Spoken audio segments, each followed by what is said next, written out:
needed. All right, Yeah. audio's on too, so. There are any fans on? Yeah, it won't be that end there.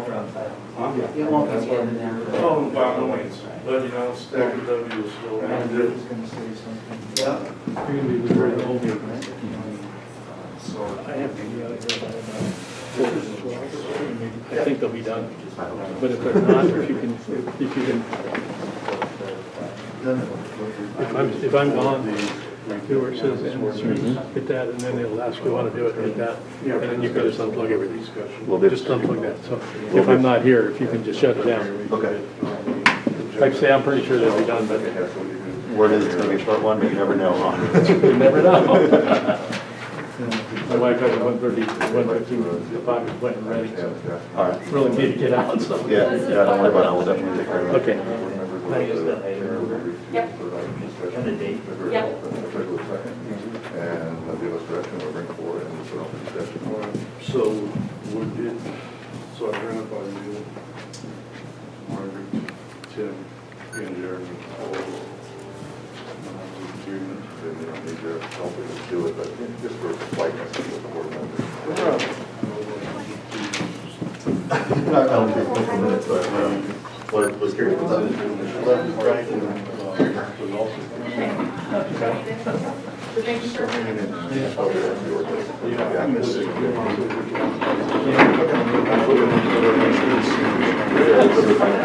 We're ended out with a lot of users today, but they just took one on the fly, but they do not assign an own domain. There's no way around Yeah. it. Let's help them, law enforcement. Yeah, now, so I think that's the goal on our end also. All right. Jeremy, how are you? If you connect on the people live, and then when she opens your web browser, The mics aren't on, but the video homepage, is. and on the inside homepage, right above the login field.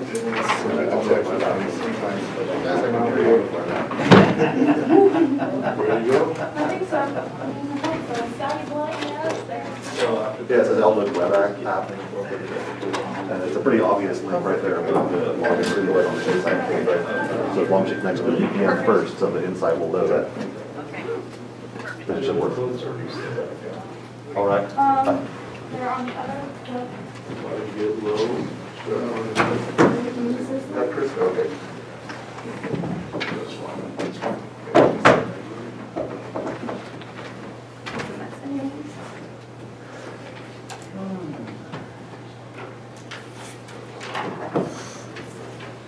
The Zoom is up.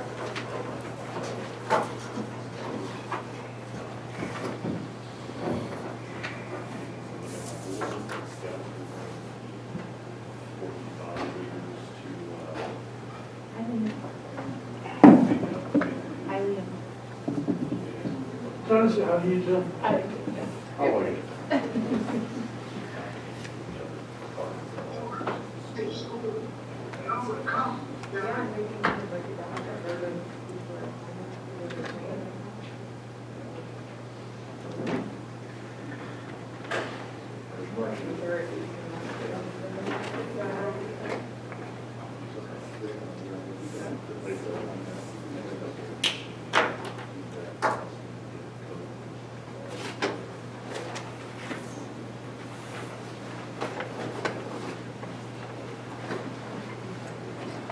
You want to say anything, man? Alice, do you want to do any public hearing? We're going to do the motorcycle first, and if you want to say anything right after that. Yeah. Okay. This is good. Pardon me? Second. We're starting with 1 minute. 1 minute? Yeah.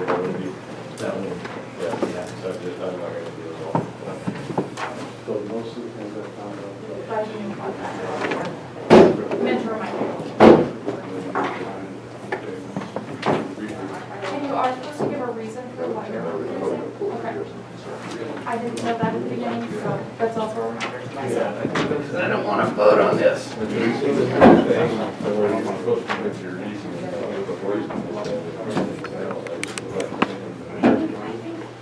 Yeah, I don't know. You haven't always been good about it, so I'm trying to remember to police it. So, yeah, you let them know that they can address it.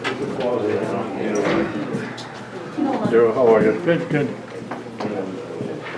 It's Susie. No, I said Susie's really in charge.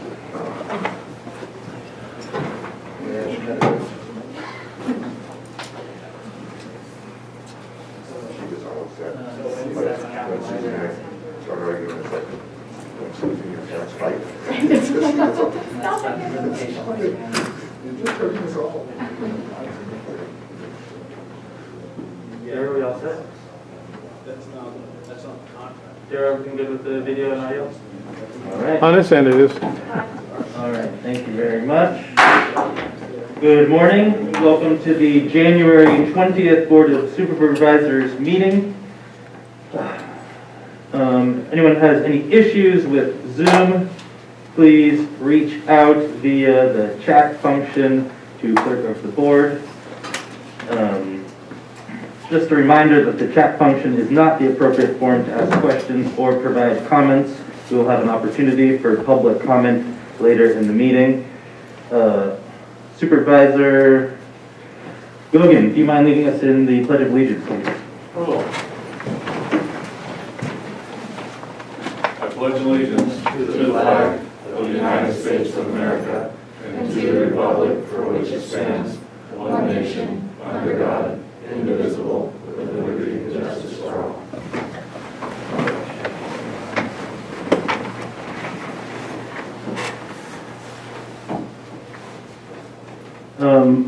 We have the unfortunate news of having lost some members of the Trinity County staff over the last few weeks, and we would like to have a moment of silence and remembrance for Dana de Medeiros, who worked with the food services as food services manager with corrections, as well as Corson Coulter, who was with the search and rescue and also road maintenance worker, and Omar Brown Sheriff's Department. with the Sheriff's Department. So please join me in this moment of silence.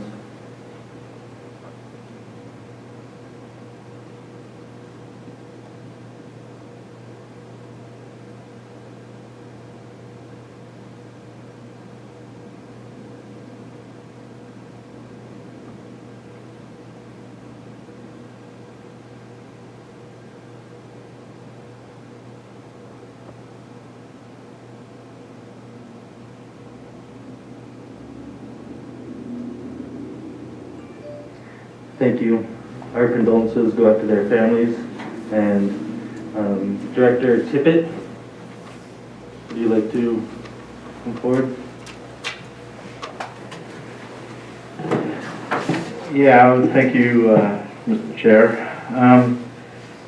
I received a call on Monday around noon from my superintendent to advise me that Corson had passed in an auto accident on 299. And it was a shock is the first word to come to mind. I was just absolutely flabbergasted.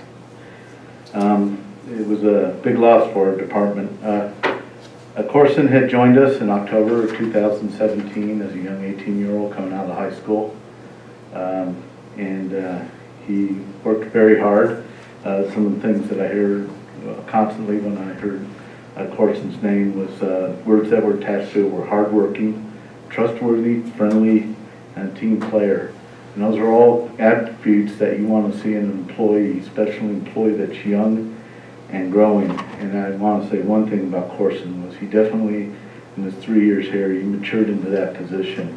And so we were all very proud of him as a young man starting out in life, getting there. And, you know, it's just so unfortunate because I think he had his heart in Trinity County and would have been here for many, many, many years, maybe even retire out of Trinity. And I have no doubt he'd retire either as the deputy superintendent or the superintendent. Just one closing comment I want to say is how dedicated he was on his 21st birthday, he went out and he got his Class A license with a endorsement and was promoted to a road maintenance worker 2. And also safety was a big thing for him. He was our safety officer and led a lot of the safety meetings on the road department and took care of a lot of things. So it's a profound loss. It's devastating to our road crews. They're early in the morning right now, and so thank you for paying tribute to his memory.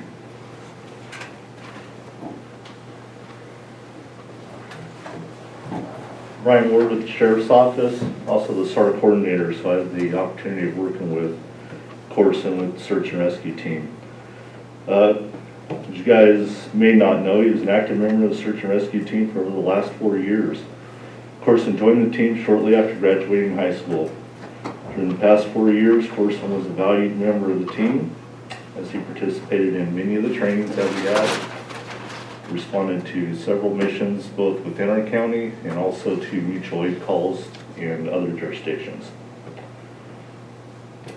Corson was always eager to help the team, serve those in need, and Corson was truly an example for all of us of what a volunteer first responder truly is.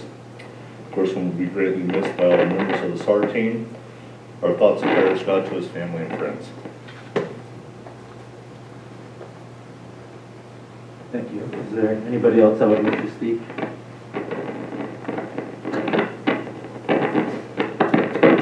Thank you very much for being here.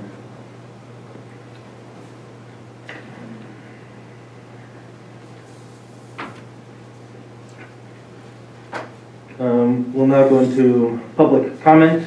This time is for information from the public on matters not appearing on this agenda or within the calendar. All comments are limited to 3 minutes and must pertain to matters within the jurisdiction of this board. When addressing the board, please state your name for the record and address the board as a whole through the chair. No action or discussion will be conducted on matters not listed on the agenda. However, the chair may refer the subject matter to the appropriate department for follow-up or schedule the matter on a subsequent board agenda. Emma, is there anybody on the Zoom for public comment?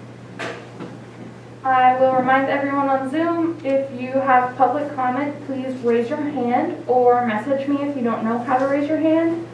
Currently, I'm not seeing anyone, but I also believe we have some people in the lobby. I think, Outside. I think they chose them, so. Oh, Okay. possibly not. No public comment then? I am not seeing anything. Okay. Then we will move on. Need to report out from closed session from the January 5th. Item 7.1. Authority was given to contract counsel Derek Cole to negotiate with Trinity Action Association. Direction was given to staff. We will move on to presentations. Clerk of the Board, 1.1. Receive an update regarding the coronavirus, COVID-19, and Trinity County. No fiscal impact. Marcy, good morning. Good morning. Thank you, Chairman. So today, currently, we have a total of 300, I'm sorry, I heard an echo for a minute. We have to date a total of 302 coronavirus cases with 7 active cases. We have 4 active quarantines, and to date 11 hospitalizations with 1 current hospitalization, and we have lost 4 county residents to COVID thus far. We are currently in the red tier. Our case rate has dropped, as you can tell from the dashboard. If we continue to decline in our positivity rate and case rate, we could go into the orange tier, but we'll have to remain in red tier for at least, I think, another 2 weeks. Testing continues at our testing sites. We are currently working on our vaccination response and distribution. We, as you know, I think it's probably in the news, and I just wanted to mention this briefly, is that there was an incident with one vial of vaccine, I think in Santa Clara or San Diego, where the CDP had just put a hold on a certain lot number, because of the number of anaphylactic reactions that occurred in a clinic setting with the one particular vial that was that lot number. We expect that that will be released again soon as they investigate and determine what was the cause of that. This goes to emphasize one of the things that we're doing when we push out our vaccine and mass vax pods is in abundance of caution and safety for our populations. We will not at a pod vaccinate anyone that has a history of allergic reaction where they have hives, itching, anxiety to anything, food, medicine, anything. Also, persons on blood thinners must get it at their medical provider office. We have 290 doses currently, with 300 doses on hold at this time. We expect that that'll be released hopefully before our January pod. We are working on the registration that will be coming out soon. There are a few resources that we might be able to utilize from the state that will streamline not only registration, but the tracking of doses. So we're looking at that, but we expect to have some sort of answer and registration up by the end of this week. And that's it for me, unless you have questions. Thank you, Marcy. Supervisors, do you have any questions? Yeah, I have one question, maybe two questions, Marcy. I'm sorry, could you speak up? Sorry, can you hear me now? Yes. So you said that there was one vial, one lot number in California that the person showed adverse effects to. Was that vial used for someone who had the symptoms you just mentioned? I'm having a hard time hearing you, but I think the question has to do with if we've given that lot number already to people. Is that the question? I'm so sorry. I'm having a hard time hearing you. I'm sorry, Marcy. The question is that one vial, was it distributed to someone who's shown the symptoms that you just mentioned? And do you know if it's the only vial in California so far? So the vial there were 6 doses in the vial administered in a clinic setting in California. I believe, I don't remember Southern California or Santa Clara County. All 6 of those people that got 6 of those doses in that vial had an allergic reaction. That's a little, there's multiple things wrong with that. Without commenting too much, it's a little difficult to imagine that one lot number would cause those 6 reactions in one clinic site. That's possible, but those doses in that lot number have been given to numerous people in the state. And we've given them without any incident. However, we don't know what the policy of that clinic was. They may be vaccinating people that have a history of allergy anyway. It could have been 6 people that were prone to have this happen. So I don't believe at this point that it's necessarily the vaccine that's causing the problem, but we'll wait till that evidence comes out. Thank you, Marcy. You bet. Hi, Marcy, it's Jill. Can you hear me? Yes, Jill. Hi. How are you? Good morning. I'm so sorry. What's your last name, Jill? Cox, C-O-X. Cox. Thank you, Supervisor Cox. It's important to me to address you by your title. Thank you. Appreciate that. So a few questions that have come to me from constituents. The first one is people would like to know who it is who is making the decisions on the vaccine distribution and on what basis. We understand you're not making these decisions. These things are being handed to you, but they would like to know where they originate from. Yes, that's a great question. And I understand there's a lot of confusion around vaccine right now for a number of reasons. There's, confusion about the federal government pushing out and how we manage that in the state. So the decisions on vaccine right now are very fluid, and that's why it's so challenging, and I think why it's so confusing for for your constituents and our population. The guidance initially came from the federal government because of the warp speed mission. So it's one thing to create vaccine quickly in a safe manner, which has been done. It's another to be able to create a planning strategy around getting it into people's arms.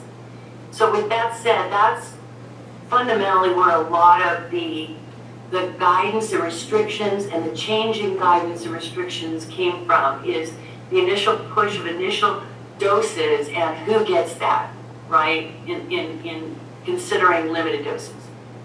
So with that said, now things are evolving very quickly, and I think it has to do somewhat with the change in federal administration. However, we're still bound by the guidance of CDC and CDPH with regard to how we manage and push out the vaccine. There is some wiggle room for counties in that we can move people up in tiers, for example, if we feel that in our county it makes more sense to do that based on risk. And we're in fact doing that with those 75 years of age and older and those 64 to 74 years. However, we had decided to do that before they opened up the 65 and older. So we had planned to move people up in tiers because we were still bound by those tiers. And 65 years of age and older was not included in those initial, in the initial push for vaccine at pods in counties. So as you know, the change is now everyone 65 and older. However, there's not been a lot of consideration of the infrastructure and those planning principles that we've already done. So we're working with CDPH and CDC.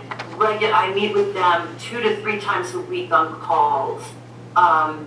And we're working with them to be able to message our public and get vaccine into people that need it most while still trying to comply with the requirements on the vaccine. Perfect, that's really helpful. And then I think as kind of an offshoot of that would be people who are concerned they are under the 65 plus, but they have some circumstances of their own health that makes them feel like they have a really great concern. Is that something that you're addressing in your meetings as well? So, thank you. Yeah, it's very challenging, I understand, because people are really anxious, and I'm really thankful that people are really interested in getting vaccination. The challenge is there's a set number of, we get 100 doses a week right now of Moderna. We expect that as more vaccines are added, we'll have more access to more vaccine. That is not the case right now. So with limited numbers of doses, the tiered strategy is based on information, data, metrics collected at the state and federal level on, okay, who's at highest risk given the limited number of vaccines and what makes sense to protect county system as a whole.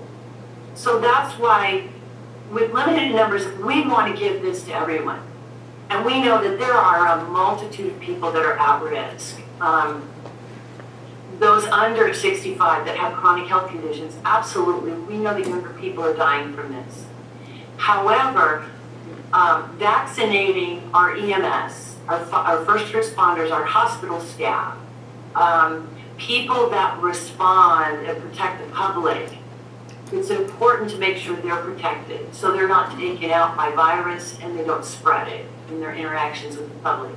Next, you look at critical infrastructure that are other healthcare providers, like dentists, mental health, IHSS workers in particular, home health. So again, with limited numbers of vaccine, you can imagine that there are significant numbers in these groups that have to come before, according to the tiers and the CDPH guidance, others. But now with the 65 and older, being one of those priorities, that throws a wrench into every county's planning, because we've already planned based on the number of doses we have and who would get it first.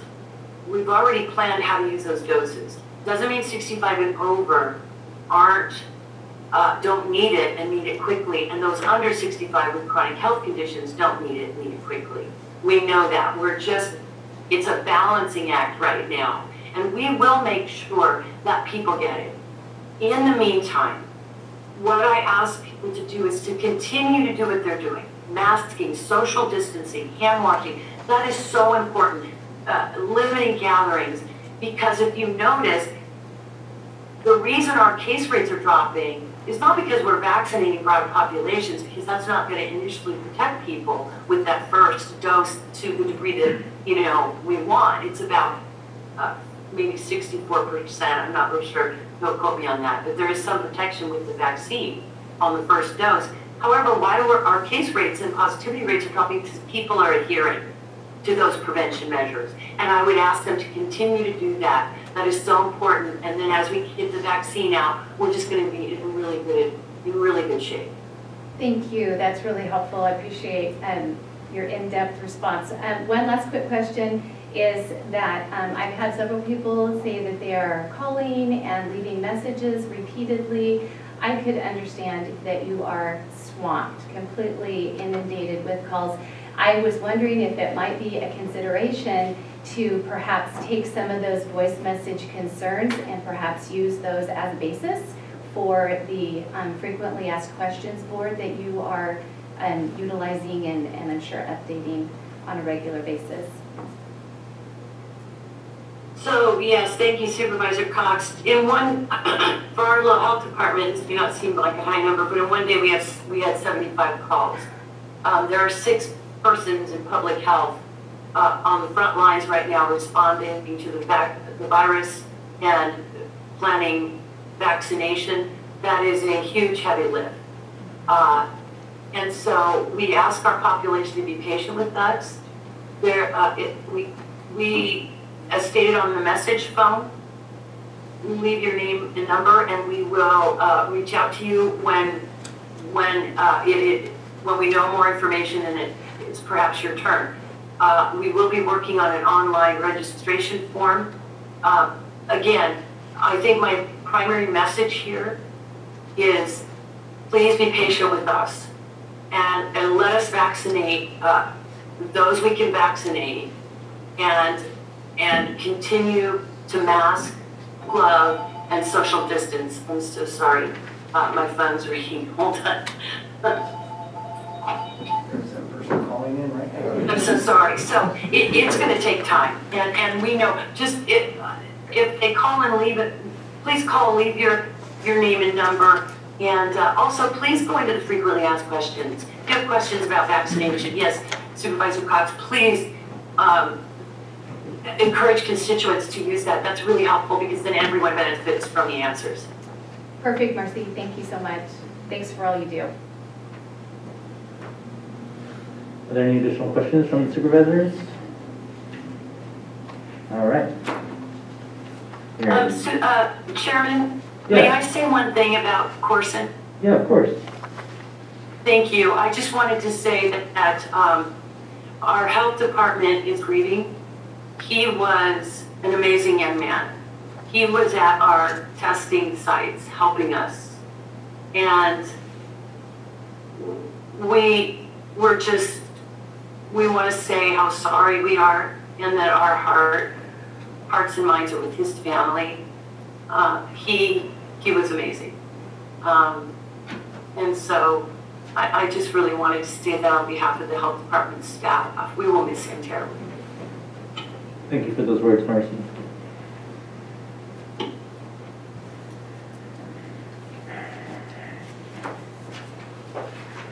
All right. Next, we will move on to the consent calendar. These items include routine, non-controversial matters and will be acted upon the board by one roll call motion. If a member of the public has any questions or comments on an item on the consent calendar, they may provide them now. A member of the board or staff may request an item be pulled and considered separately. Are there any supervisors which would like to pull an item? Should we let the public ask their questions so supervisors can make recommendations on pulling items after that? Good suggestion. Yeah, go ahead. Is there any comments on items in the consent calendar?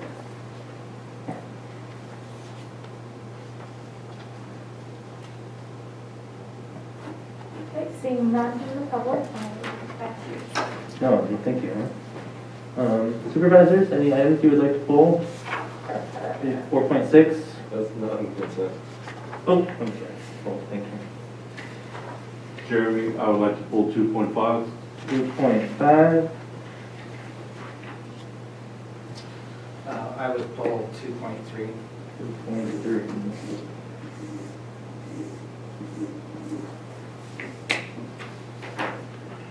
All right.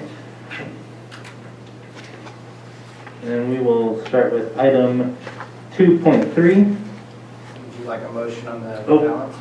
Please. I move to accept the balance of the consent agenda.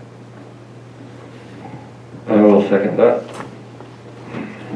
Thank you. Emma, please pull the board. Motion by Supervisor Groves, second by Supervisor Frazier. Supervisor Frazier, how do you vote? Aye. Supervisor Groves, Aye. Supervisor Cox, Supervisor Gogan, Aye. Supervisor Brown. Aye. Thank you.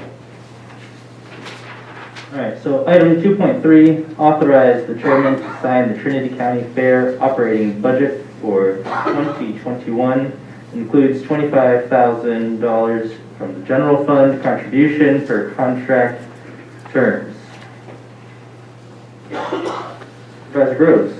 Yeah, I just had some curiosities on the budget. Is anybody from the Fair Board on the line? There she is. Mr. Groves? Hi, Carrie. How are you today? Hi. Good, thank you. Good. So I noticed a large increase in income, and I kind of gathered it was from the RV staying nights. I just was curious what caused that. I think we went from like $80,000 to $130,000, or those are real rough numbers, but there was a large increase. One of the things that caused that increase was the fire camp. We had a lot of contractors staying to help with the August complex fire, and those contractors are still here, so we might benefit from that revenue into this year, possibly through June. So you also budgeted that into the 21 budget, so is that because you think they're still going to be here? I didn't actually expect them to be here, so I did not budget them into that. The other increase in revenue is we started renting monthly due to the fact that there's just no housing in this area, and we have a lot of people that come in that have nowhere to stay. So we opted to take advantage of that and do a month-to-month rental in our RV park. We do have 2 RV parks. We have a north RV park and a south RV park for anybody that hasn't been at the fairgrounds. It gives us the opportunity, especially with the pandemic, to quarantine people in an area by themselves if they come in from outside the county.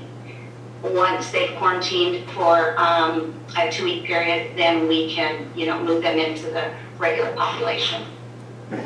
Okay, that was my only question. Thank you very much for being here. You're welcome. Any other questions from the supervisors? All right, thank you. I would move to accept 2.3 as presented. Second. Emma, please pull the board. Motion by Supervisor Groves, second by Supervisor Cox. Supervisor Cox, how do you vote? Supervisor Groves, Aye.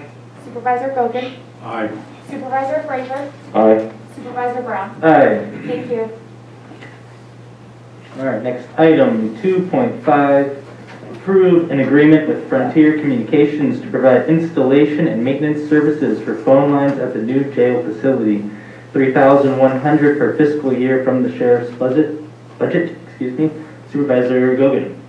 Yeah, I just want to give a little background on Frontier and our county. About a year and a half ago, Frontier was providing services to Trinity County, and they filed for bankruptcy.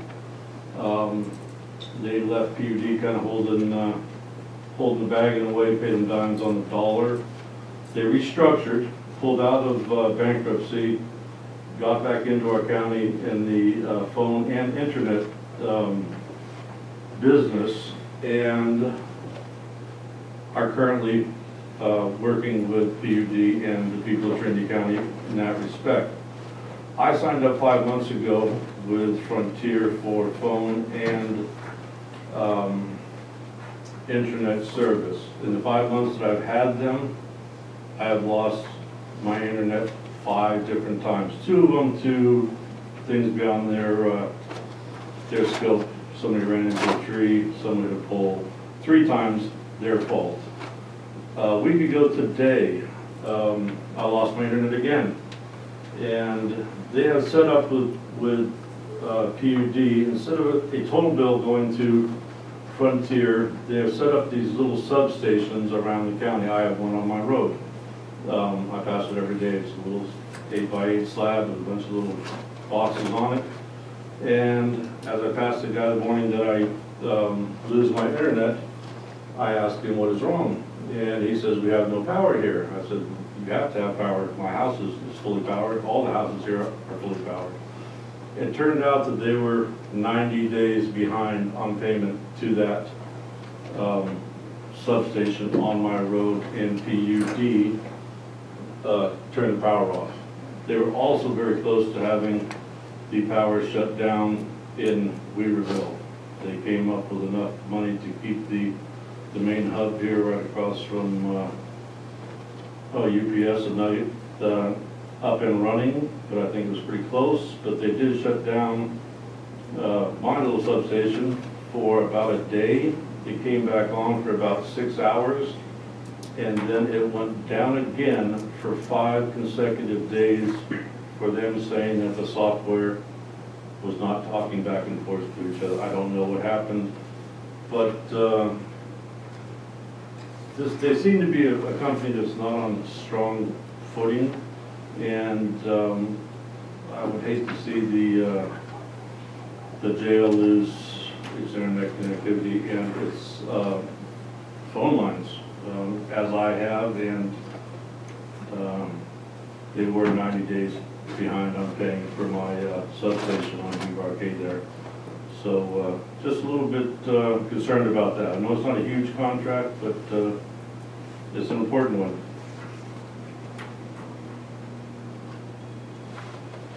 Anything else?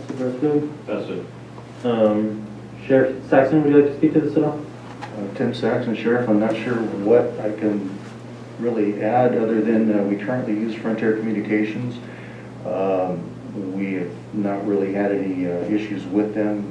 This particular item here will deal with providing service to the 911 system at the new jail. Frontier Communications has been providing service to our existing 911 system. In the event that these hard lines do go down, we do have a backup system. My understanding is voice over internet protocol. Those internet services are provided by Velocity Internet Communications. So in the event that Frontier Communications does go bankrupt, just like any other contracts that we have currently, we would go with another vendor. Thanks, Sheriff. Supervisor Gogan, any additional? No, I think that's great that we have a backup contractor. If Frontier goes down, I think we need one. I think Tim's on top of it, so I'm going to stick with that. We should be safe with duplicity there. Okay, and I know District 4 has had numerous problems with Frontier and some of their junction boxes being very outdated, having squirrel nests inside of them and things of that sort.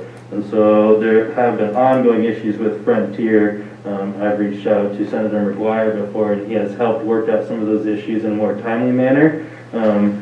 If the board wished, maybe we would all want to write a letter requesting Frontier come here and give a presentation on the services that they claim and want to offer to Trinity County and what holdups or issues they're having that we can prevent.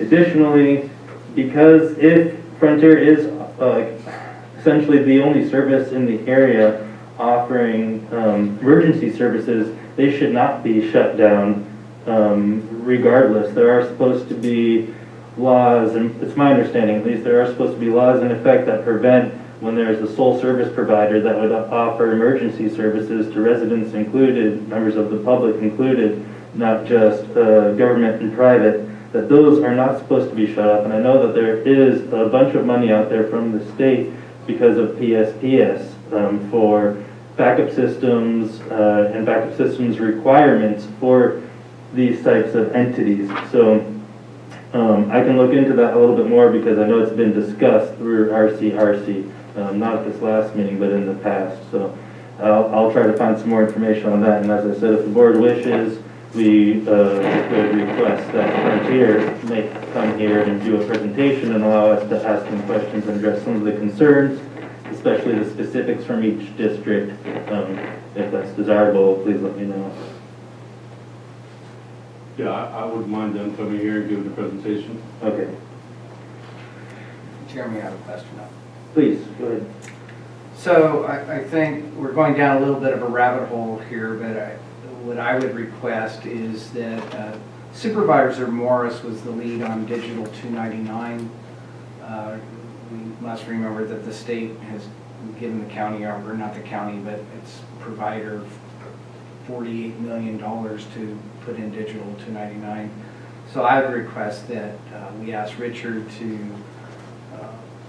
contact Supervisor Morris, get all the information on where that is, if he already doesn't know, and then give us a presentation on where we're at, when we expect that, because that is high-speed fiber that would do away with a lot of these issues. Dr. Coons, you in agreement with that? Is that something you're able to take on? Yeah, I actually met with Supervisor Morris before she left. She brought me up to speed, and we had a conference call with Connie from Humboldt County, so I can make a presentation on where the project is currently on February 2nd, if that's the wish, pleasure of the board. Thank you. Is that the pleasure from the board? It is for me. It looks like it is. I would suggest we do that before we talk to Frontier. Because there has been a group of people that have done everything possible to stop Digital 299 to happen. So I believe Frontier is part of that process also. Okay. All right. I believe that.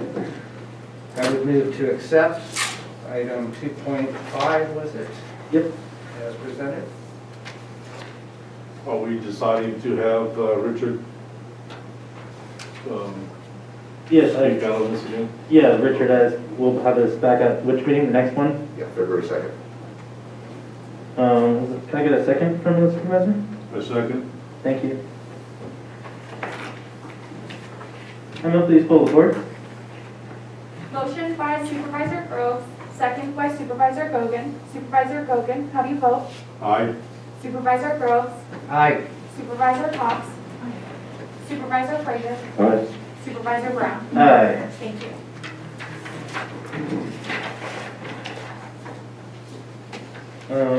So, I believe now we'll go back to the consent calendar, all of the additional items. Oh, we already did the.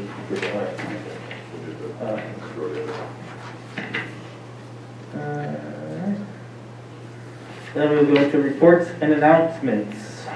Item 3.1, reports from department heads. Are there any department heads on the Zoom wishing to report out?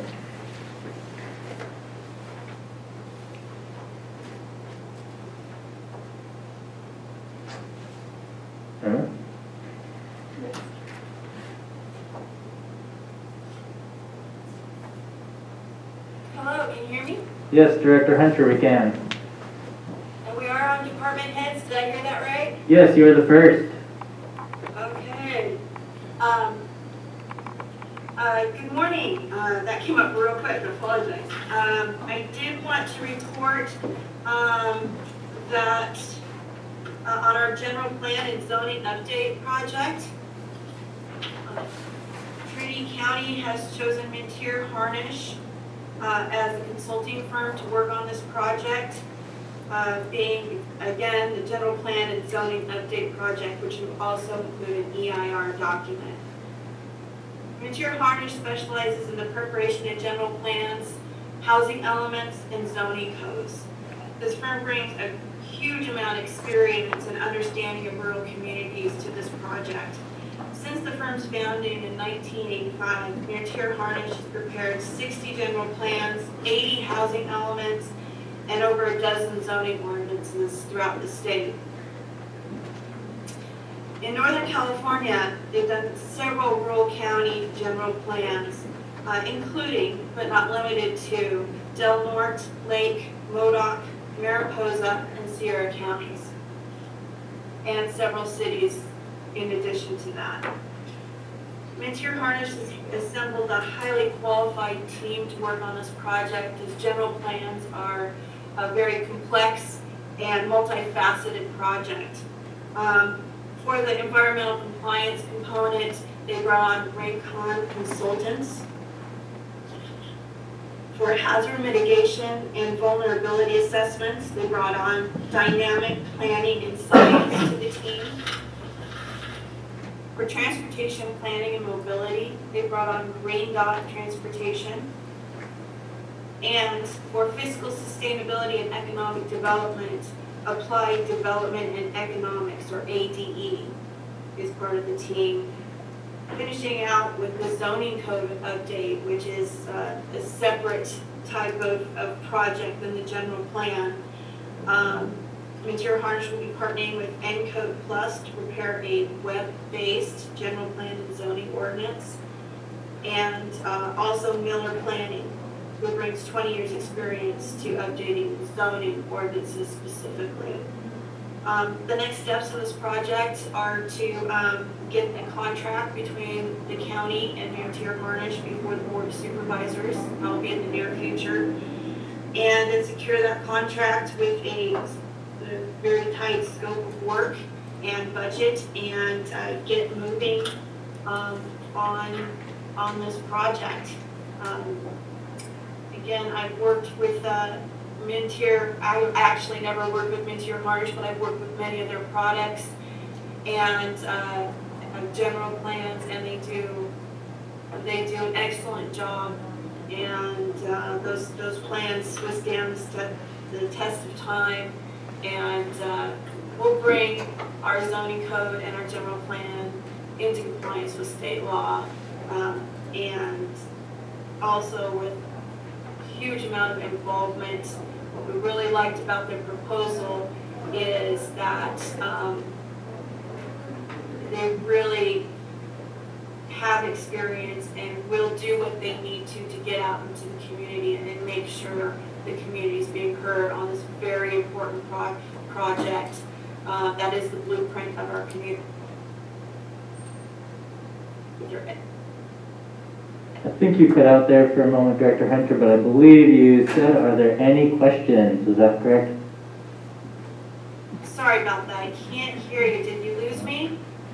It just got a little choppy for a second, but I think it's back. Could you just repeat? I wasn't sure if you asked if there are any questions from the board or not, or if you had said something else. Yes. Are there any questions from the board? Please, Ms. Fox. Good morning, Kim, it's Jill. I was just wondering if there was any way I could get a hard copy of your report. It was awesome and detailed. I appreciate it, and I can't write fast enough.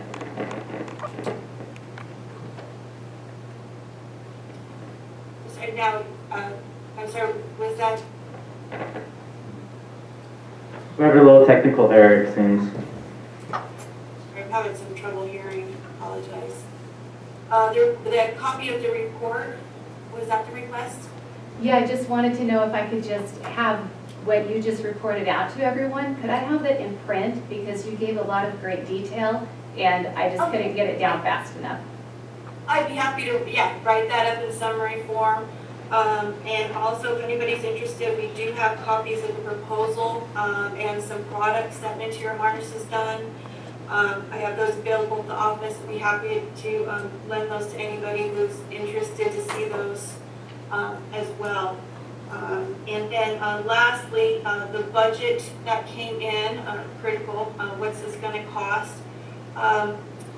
The overall cost proposed for this project that Interior Harness based the proposal on is $2,206,404. That includes a 10% contingency. The project is expected to last at least 3 years. That is ambitious. A timeline for a general plan and zoning update. Are there any other questions I can answer? I believe Supervisor Groves has questions. So what element will they start with? Or are they going to do multi-elements at a time? They'll be doing multi-elements at a time, and that is a very good question. So the elements, we have transportation, safety, open space, land use, noise, conservation, and I'm missing another. Safety, noise, land use is the big one. That's usually when we talk about the general plan, the land use is all encompassing. So I think it was housing that you missed, but it's hard to say. We didn't cover that too much in the proposal, but with who they're bringing on, it's my understanding they'll be working on several elements at the same time. But I'd be happy, that's a good question to ask. I'd be happy to get back to you on that. thank you, Kim. And thank you very much for getting this process started and moving after so long a time. Yes, it's very exciting. It's gonna be an exciting year to get this started. Thank you. Any additional questions from the board for Director Hunter? Seeing none, thank you, Director Hunter, for your time.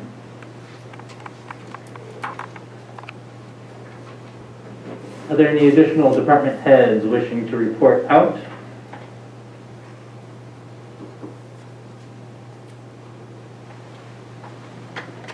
All right, well, assuming we have none, which we'll move on to report from County Administrative Officer, Dr. Coons.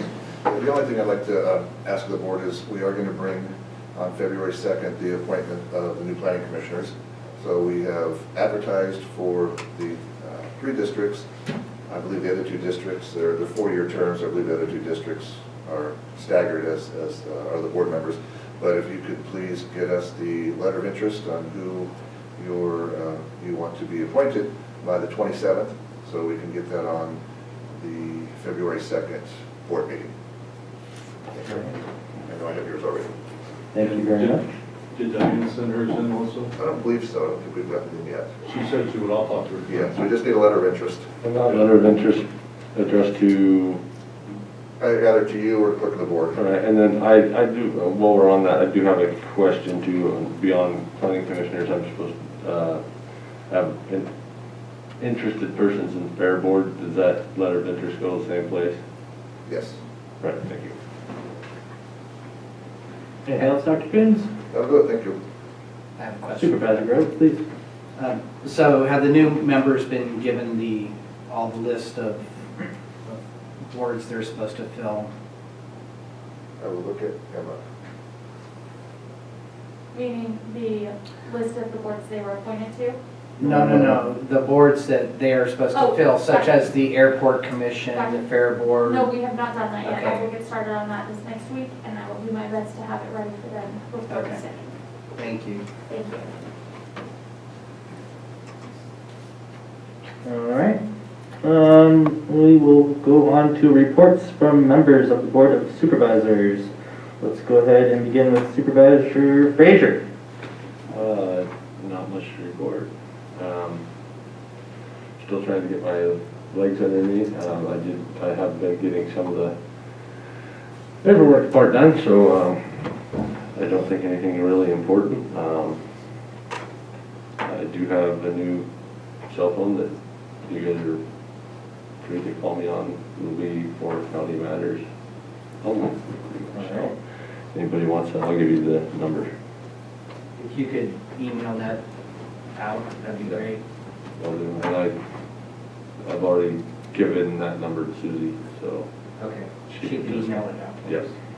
Yeah, if Susie could, I imagine she's listening, but otherwise, Dr. Coons, if we could all get an email with everybody's contact numbers to supervisors, that'd be very helpful. Absolutely. Thank you. All right, Supervisor Gogan, you'd like to report out? Yeah, I'd love to report out, but I would like to bring this to the attention of the board. I would like to have the board, with your consent, Chairman Brown, revisit the retail storefront cannabis ordinance that was started by the last board.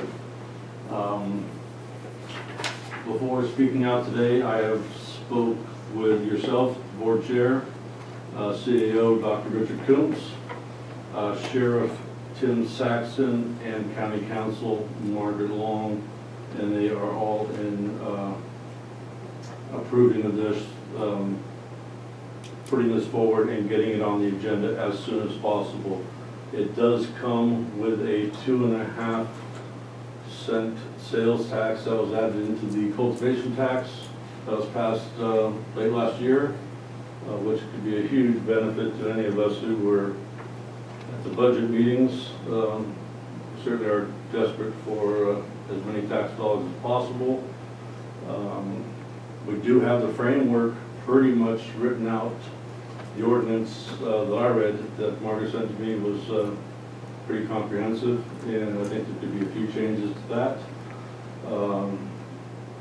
Tim Saxon voiced to me that his sentiments were to keep the people of Trinity County as safe as possible while doing this. I think everybody on the board would agree with that. And I would just like to see that on the calendar as soon as possible on the agenda, and if we can get that rolling. I think perhaps Dr. Richard Coombs may have something else to add to that. Yes, I did speak to Supervisor Gogan concerning this, and I believe it has gone, the original draft has gone through the Planning Commission with some recommendations from the Planning Commission for some changes. It was stalled because of our EIR, but now that the EIR is completed, I'll work with Director Hunter and see if we can get it back on the agenda, if that's the pleasure of the board, get it back on the agenda for the Planning Commission so we can bring it to the board. It is, in concept, it is completed, but there are some revisions that I believe the Planning Commission requested. Richard, sorry. Please go ahead. Is there any way to kind of get an estimate of how much tax dollars may be generated by this? And do you know what Reading has brought in? They have 2 or 3 retail? I think they just opened up their 3rd. I don't have that number. I do know that the bulk of that is going towards their law enforcement. They said it is saved quite a few positions in the city of Reading. With the 2.5%, just to try and guess, you know, the 1% we get off of the 7.5% or 7.25%, we get 1%. That generates about 1.2, 1.3 million for the county. So at 2.5%, depending on what the sales are, it could generate anywhere from 100,000 to $500,000, depending on what the sales are in the retail and how many we have in the county. I think that's one of the sticking points is, are we going to market set the number of operations, or are we going to do that at administrative level and the board level? Sorry to interrupt Dr. Coons and Supervisor Gogan. Because this is an item I will recuse myself on when it comes to the board, I'd like to avoid any discussion on this item now and save it for that time when it comes to the agenda, if you don't mind. Otherwise, I can step out of the room now, but I'm allowed to be involved with this item coming forward to the agenda, and that is the limit of my capacity. So I just want to avoid specific details of the discussion down the road. That is a good point. I think we're going, it'll be brought to the board for a decision at that point, and these items will be discussed then. So I apologize for giving too much information. Oh, no, it's okay. Careful. Are there any additional comments on Supervisor Gogan's request? All right. Seeing none, we will move on. Supervisor Groves. Yeah, no out-of-county travel. Did participate in the new North Coast Resource, what's our title? I'll just go with NCRP. NCRP, thank you. So that was a new experience to me. I do want to, since Kim talked about the general plan, I think it's really important for the new supervisors to discuss with their potential nominees to the planning commission that really is going to be a 4-year process at best. And if it makes it in 3, I'll buy Kim dinners probably for the rest of her life, but I don't think that will happen. And so I think it's advantageous for the county and for your individual districts that you find somebody that's in for that long haul. I know a lot of people get on there and it is a grind, as Supervisor Frazier will explain to you, that it just wears you down. And you have to have somebody that's resilient, and with cannabis and general plan, it's going to be a lot of work. So you're going to have to find somebody that's really up to that challenge and wants to be part of that challenge. And I will point out that just so he didn't have to do the general plan, Supervisor Frazier ran for supervisor. So that was his only way out.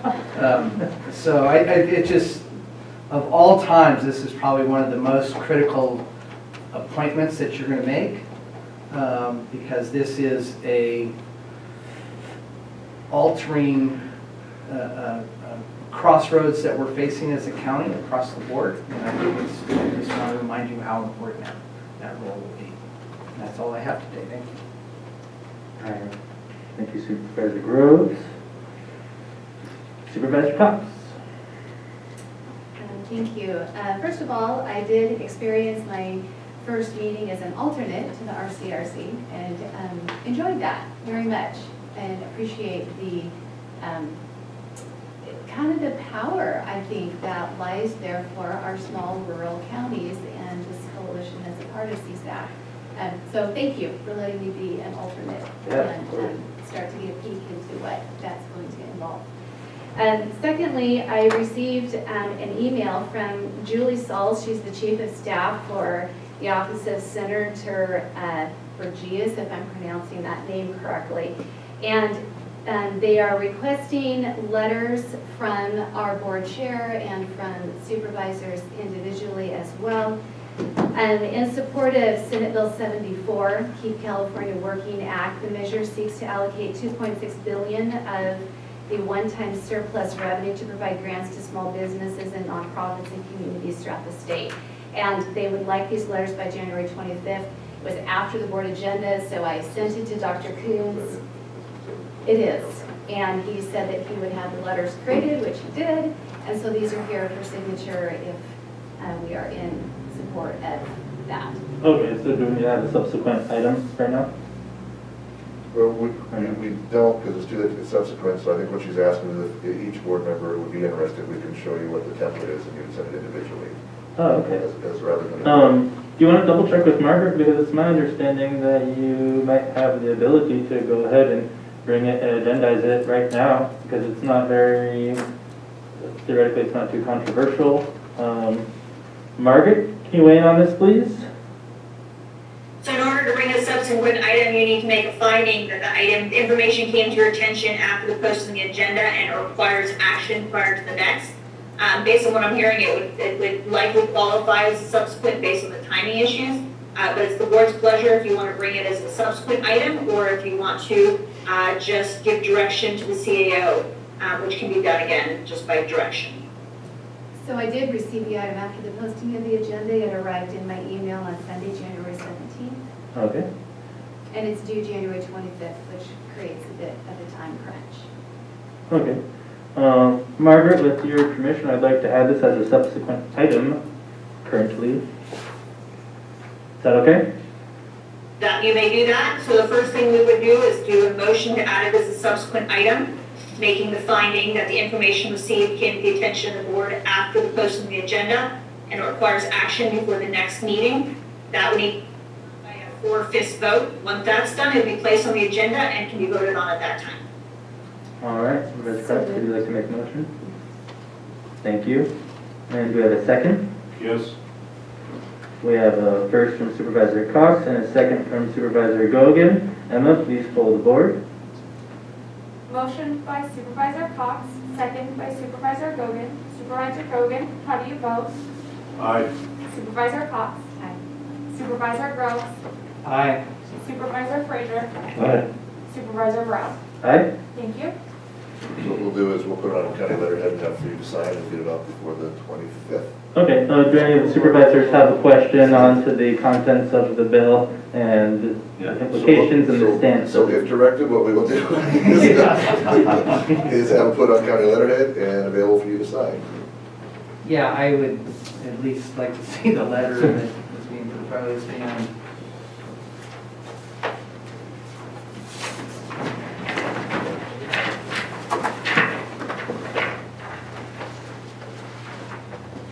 Seeing that this has to do with grants, is there any chance that Susie Cockums was made aware of this or wants to speak to this or anything of that sort? Or Dr. Coons, are you satisfied with the approach on this?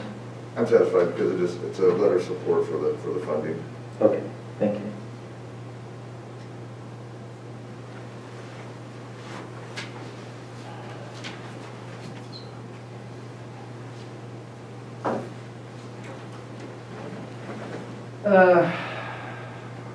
So the monies are going to small businesses, correct? And nonprofits, I believe. Profits. With that, owning a small business, I will recuse. I guess I should too. Well, this brings up Margaret, you're gonna have to speak to this. Do we all have to recuse if we're all business owners or only those that may be seeking funding from this?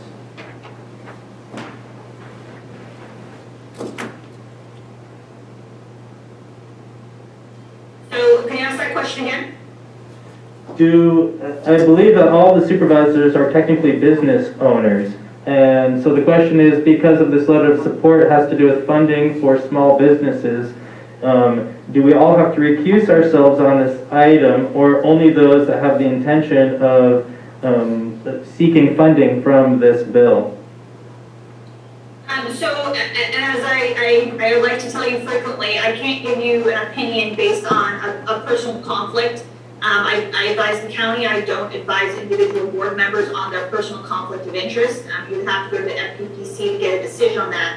However, I can say that if an individual is looking to seek funding from this, that would be pretty clearly a conflict and they should step out. As for individuals who are not seeking funding, that does not appear to be a 1090 violation. However, again, you would want to, if you had any questions regarding that, you would want to seek a formal opinion from the FPPC. Okay, thank you very much, Margaret.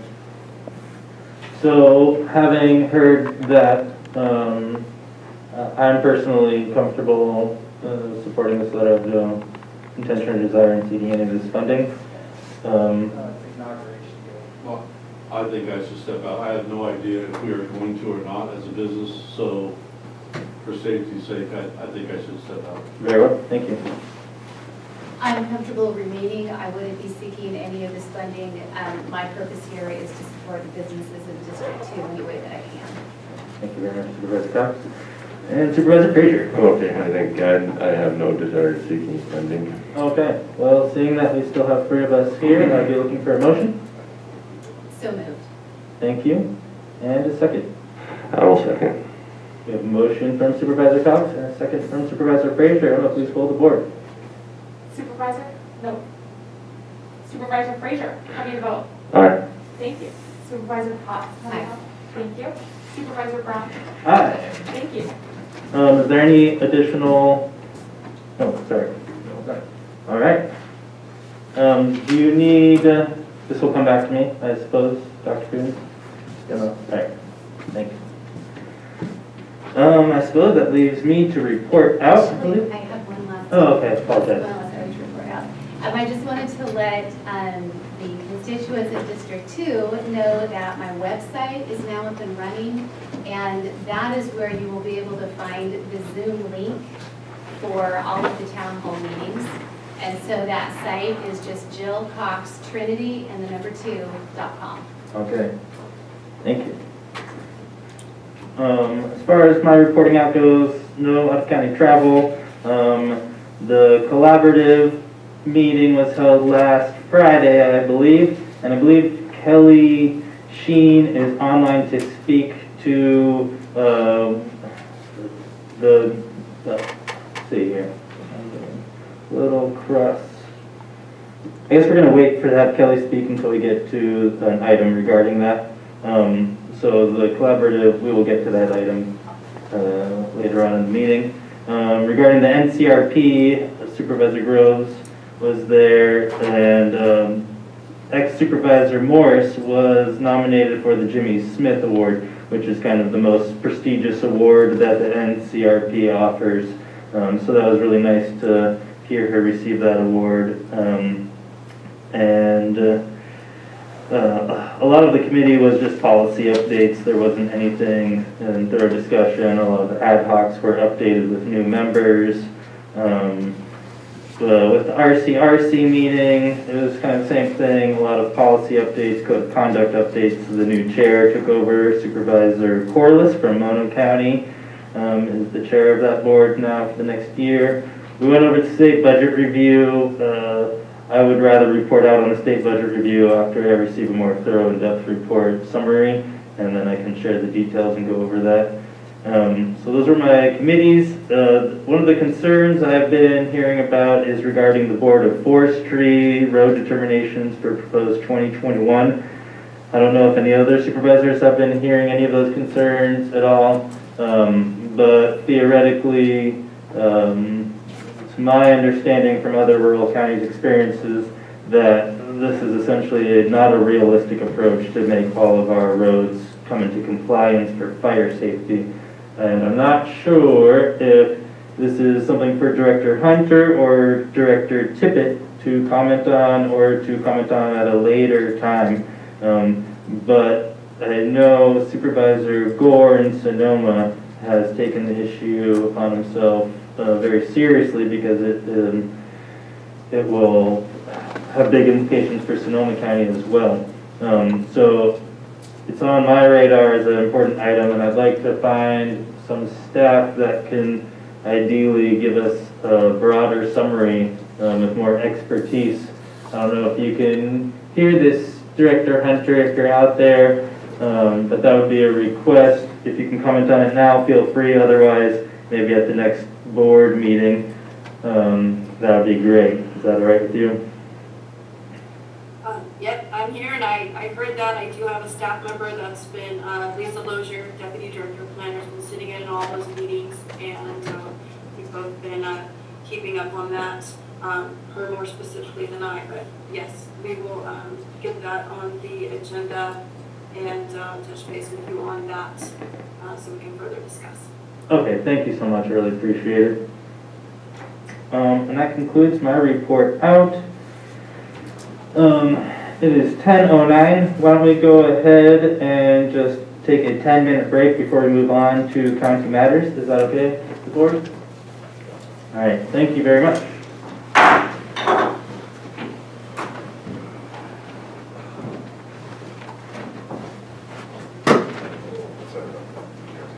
Oh, no, sorry. It's all good.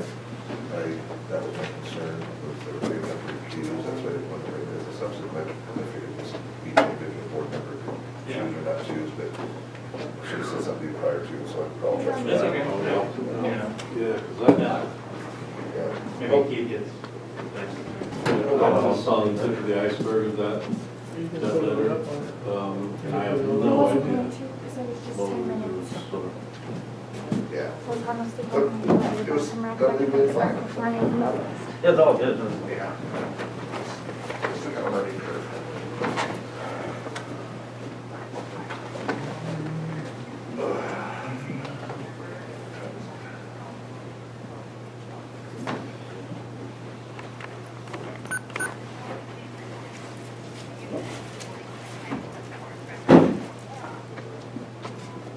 Hi Karen, it's Dan. I got your message about not being able to log into the laptop. I think you might be calling me now. Oh, yeah, you are. Hey Karen. Hey, so have you changed your password recently on the network? We're only down about 2.8%. Yeah, volume was at 39, it's down to whatever it is.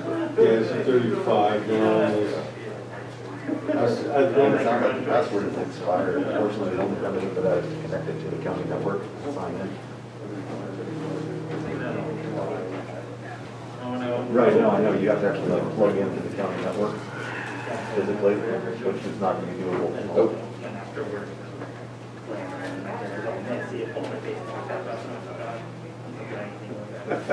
So I looked at the crap, he's probably watching it, so That's okay. Yeah, there's nothing we can do to fix that remotely, unfortunately. You're about to report the person today, except that everyone's remote. They're going the same mode that haven't used their laptop in a while. They're all changed their password. This is all Now they're trying to sign into it. following the COVID rules and wearing the mask, that's what. Have you tried your old password? Have you tried your old We're just password? gonna start kind Yeah, that, it usually doesn't work. Sometimes you can do that, but usually realizes that it's not the correct password. It won't it's worth a shot. But if you already tried that, Just a few, okay, thanks. Since I've got money for an account, All right. I mean, I try to Yeah. prepare and welcome send caution. Is it 25 million? Yeah, we need to get that on here shortly, so. Okay, perfect. All the counseling fees. Well, I wouldn't. Yeah. No, I'm just waiting for the right lawyer. We're still live? We're still streaming? Yeah. Oh, okay.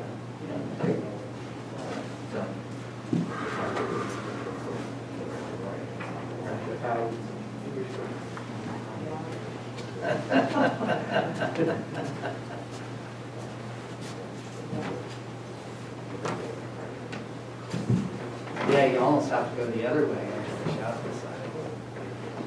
Yeah. Right. I was gonna go big house. But can't learn. Retreat person. Yeah, that is. Yeah. Lawyers are just like Darringtons. Wake up early and start milking. Go to bed milking. That's always my experience. You get all high and mighty, and then the only person that wins is. Yeah, really the law, they won't be lawyers.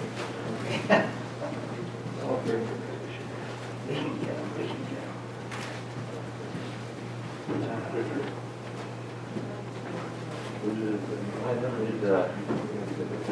Follow up with you with Jeremy after that deputy part. Collaborative meeting. Yes. Where Yeah. they asked you to go before the discussion and Jeremy.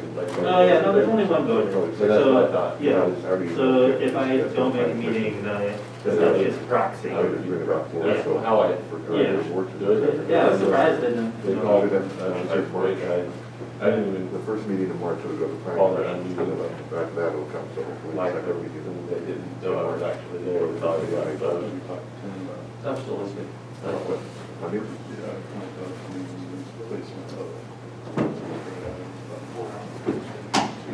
they're gone where?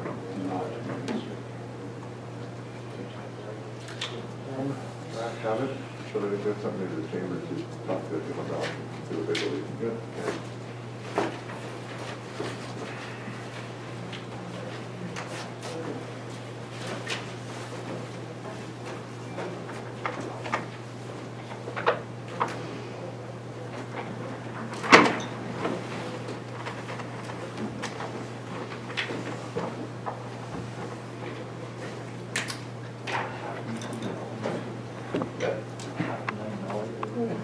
Spread it out of the air.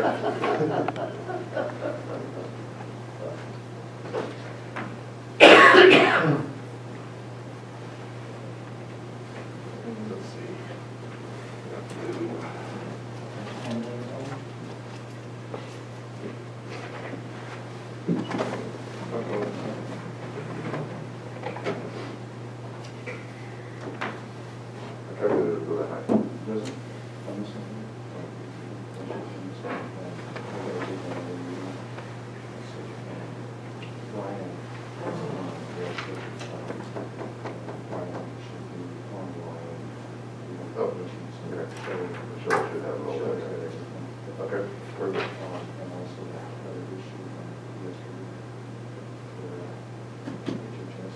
Yeah, I gotta email it. He's been arrested.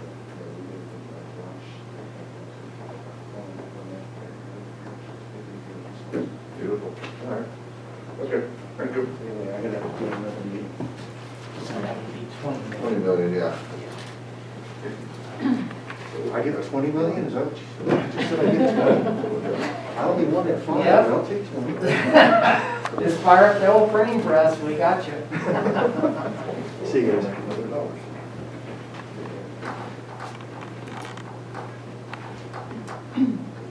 So that's probably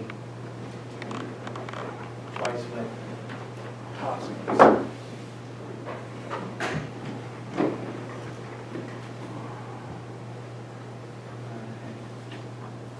You guys already? Yeah. All right. So, we are back to county matters. These items include non-routine or controversial matters and are listed alphabetically by department. A member of the board, staff, or public may request that an item be heard out of order. Is there a member from the public that would like to hear these items out of order? Is there anybody from staff or the board that would like to hear these items out of order?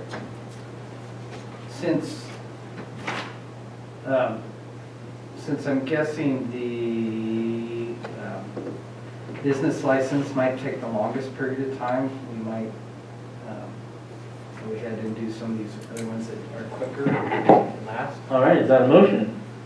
That was a suggestion for the chair to wield his mighty power. Well, I am supportive of that, and I'm happy to move 4.2 to the end of the county matters. Thank you. All right. So, with that, we will move on to Board of Supervisors. Item 4.1, authorize the chairman to sign a letter to U.S. Forest Service Regional Forester Randy Moore supporting the top priority funding in Trinity County. So, this letter came from the collaborative, and I believe, if there you are, Kelly, this is your opportunity to shine. The floor is yours. Thank you, Board, for reviewing this item today. This letter was actually drafted by Pat Frost as our primary facilitator for the Trinity County Collaborative Group, but I will do my best to try to explain the purpose of it and what we are trying to achieve with this particular letter of support from the Board of Supervisors. Since the August complex in the fall of last year, 2020, the collaborative has been working with the various forests, specifically Shasta Trinity National Forest and Six Rivers National Forest, to work on a recovery plan for the post-fire restoration of the areas that were burnt, particularly within Trinity County. And the collaborative group has a fuel break work group that has revised and updated a suggested white paper that's called Fire Kill to Fuel Breaks, which basically includes sort of the agreed upon sort of treatments that would be advisable and acceptable to the collaborative group. So that's been now updated by the work group and then proposed to the collaborative itself, which adopted the white paper with various, like I said, various specific types of treatments that they would be supportive of as a working group, as the collaborative itself. And so based on that, we've had many discussions, and there was a couple of emergency or urgent additional meetings that happened in December off schedule that were asked or requested by the forest in order to get some support behind their sort of working plan as they're moving forward on the potential restoration of those areas. And this letter specifically is to show support to the regional forester at the United States Forest Service Region 5 office in Vallejo. And basically to show support for the work that we've been doing collaboratively with the local forest supervisors, and trying to make sure that we know that they know that we could really use the funding to begin those efforts as soon as possible. Do we have any questions? None for me. Thank you so much for that breakdown, Kelly. Did any of the other supervisors have any technical questions regarding this? Kelly, just something really kind of silly, but why did we not send a copy to Senator Feinstein? Good question. We've mostly been, the collaborative has been interfacing more directly with, the more local representatives, but that would be a good suggestion, and that's certainly something that we can do.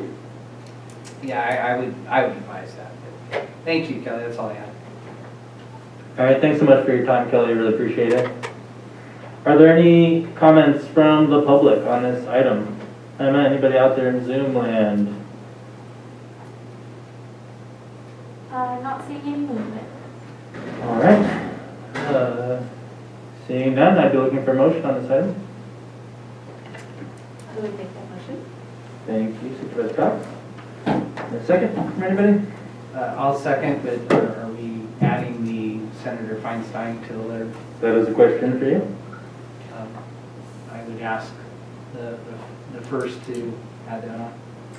Yes, I would like to have, as part of that motion, that we include a copy of the letter to Senator Feinstein. All right, thank you very much. That's Kelly, my second. I see you can hear that, so I'll let you move on with that. We have a first and a second. Emma, please pull the board. Motion by Supervisor Cox, second by Supervisor Gross. Supervisor Gross, how do you vote? Aye. Supervisor Cox? Aye. Supervisor Gogan? Aye. Supervisor Frazier? Aye. Supervisor Brown? Aye. Thank you. Thank you. Next, we have the clerk of the board, item 4.3. Pursuant to county feed waiver policy, approve waiving $4,584.85 in building permit fees for the greater Hayfork Valley Park and Recreation District's new concession stand and announcer booth and Hayfork pool renovations. Loss of revenue in the amount of $4,585 to the building department. I believe we have someone here to talk on this point. Oh, Dr. Coons, it's you. Okay. Yes, and you actually described it very well. We're asking the board. We have the board has the authority to waive fees for districts, so we're asking that the board consider waiving the fee. This is a project that's been in the works for quite a while and supported by the county, so we're asking the board to consider waiving the fee so they can move forward. Thank you very much. Do we have any technical questions from the board? Seeing none, do we have any public comment on this item?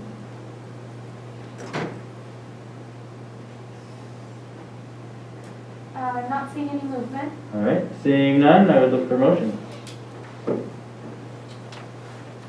Aye. It's so moved. So moved. I would like to make this motion. Thank you, Supervisor Gogan. Do you have a second? I'll second. We have a first from Supervisor Gogan, a second from Supervisor Groves. Emma, please pull the board. Supervisor Groves, how do you vote? Aye. Supervisor Gogan? Aye. Supervisor Cox? Aye. Supervisor Frazier? Aye.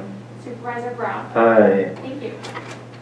Human Resources, item 4.4. Modify the departmental allocation list for treasurer, tax collector's office to read 5, accountant clerk 1 or 2, or accounting technician 1, or accounting technician 2, or accounting technician senior maximum 1, or accountant 1, or 2, or 3 maximum 1, or assistant treasurer tax collector maximum 1, effective January 2021. Approximate cost and salary and benefits per month at A step for accountant 3 is $8,495, and for an assistant treasurer tax collector is $8,950. Human Resources. Yes. Good morning. This is Shelley Nelson, Human Resources Director. So the Treasurer Tax Collector's Office is requesting approval to increase their allocation from 4 to 5 in this accounting series. The 2021 budget did not include 5 allocations. However, with the newly passed cannabis cultivation tax, the department has added responsibilities and in a need for either an accountant or assistant treasurer tax collector to assist her with implementing and administering the collection of this new tax. This office is tasked with producing forms and procedures to implement and administer the collection of the cannabis tax, annually auditing the cannabis activity taxes imposed and assure tax revenues have been properly collected and expended in accordance with the law. And in addition to that, they would need to enter into an MOU with licensing authorities to assess the transfer reports and other appropriate data to compute the appropriate tax, as well as prepare and send notices to those individuals subject to the tax, either by mail or electronic communication. They're seeking to recruit for one of the higher level positions, either an accountant 3 or an assistant treasurer tax collector, and there is room in their budget to fund this additional allocation. Thank you very much, Shelley. Are there any technical questions from the board? Yes, so will this position be 100% cannabis? I do not believe that this would be dedicated solely to cannabis, but that's the reason for the need of having the position. But this particular classification would be doing other support in the office in addition to that work if needed.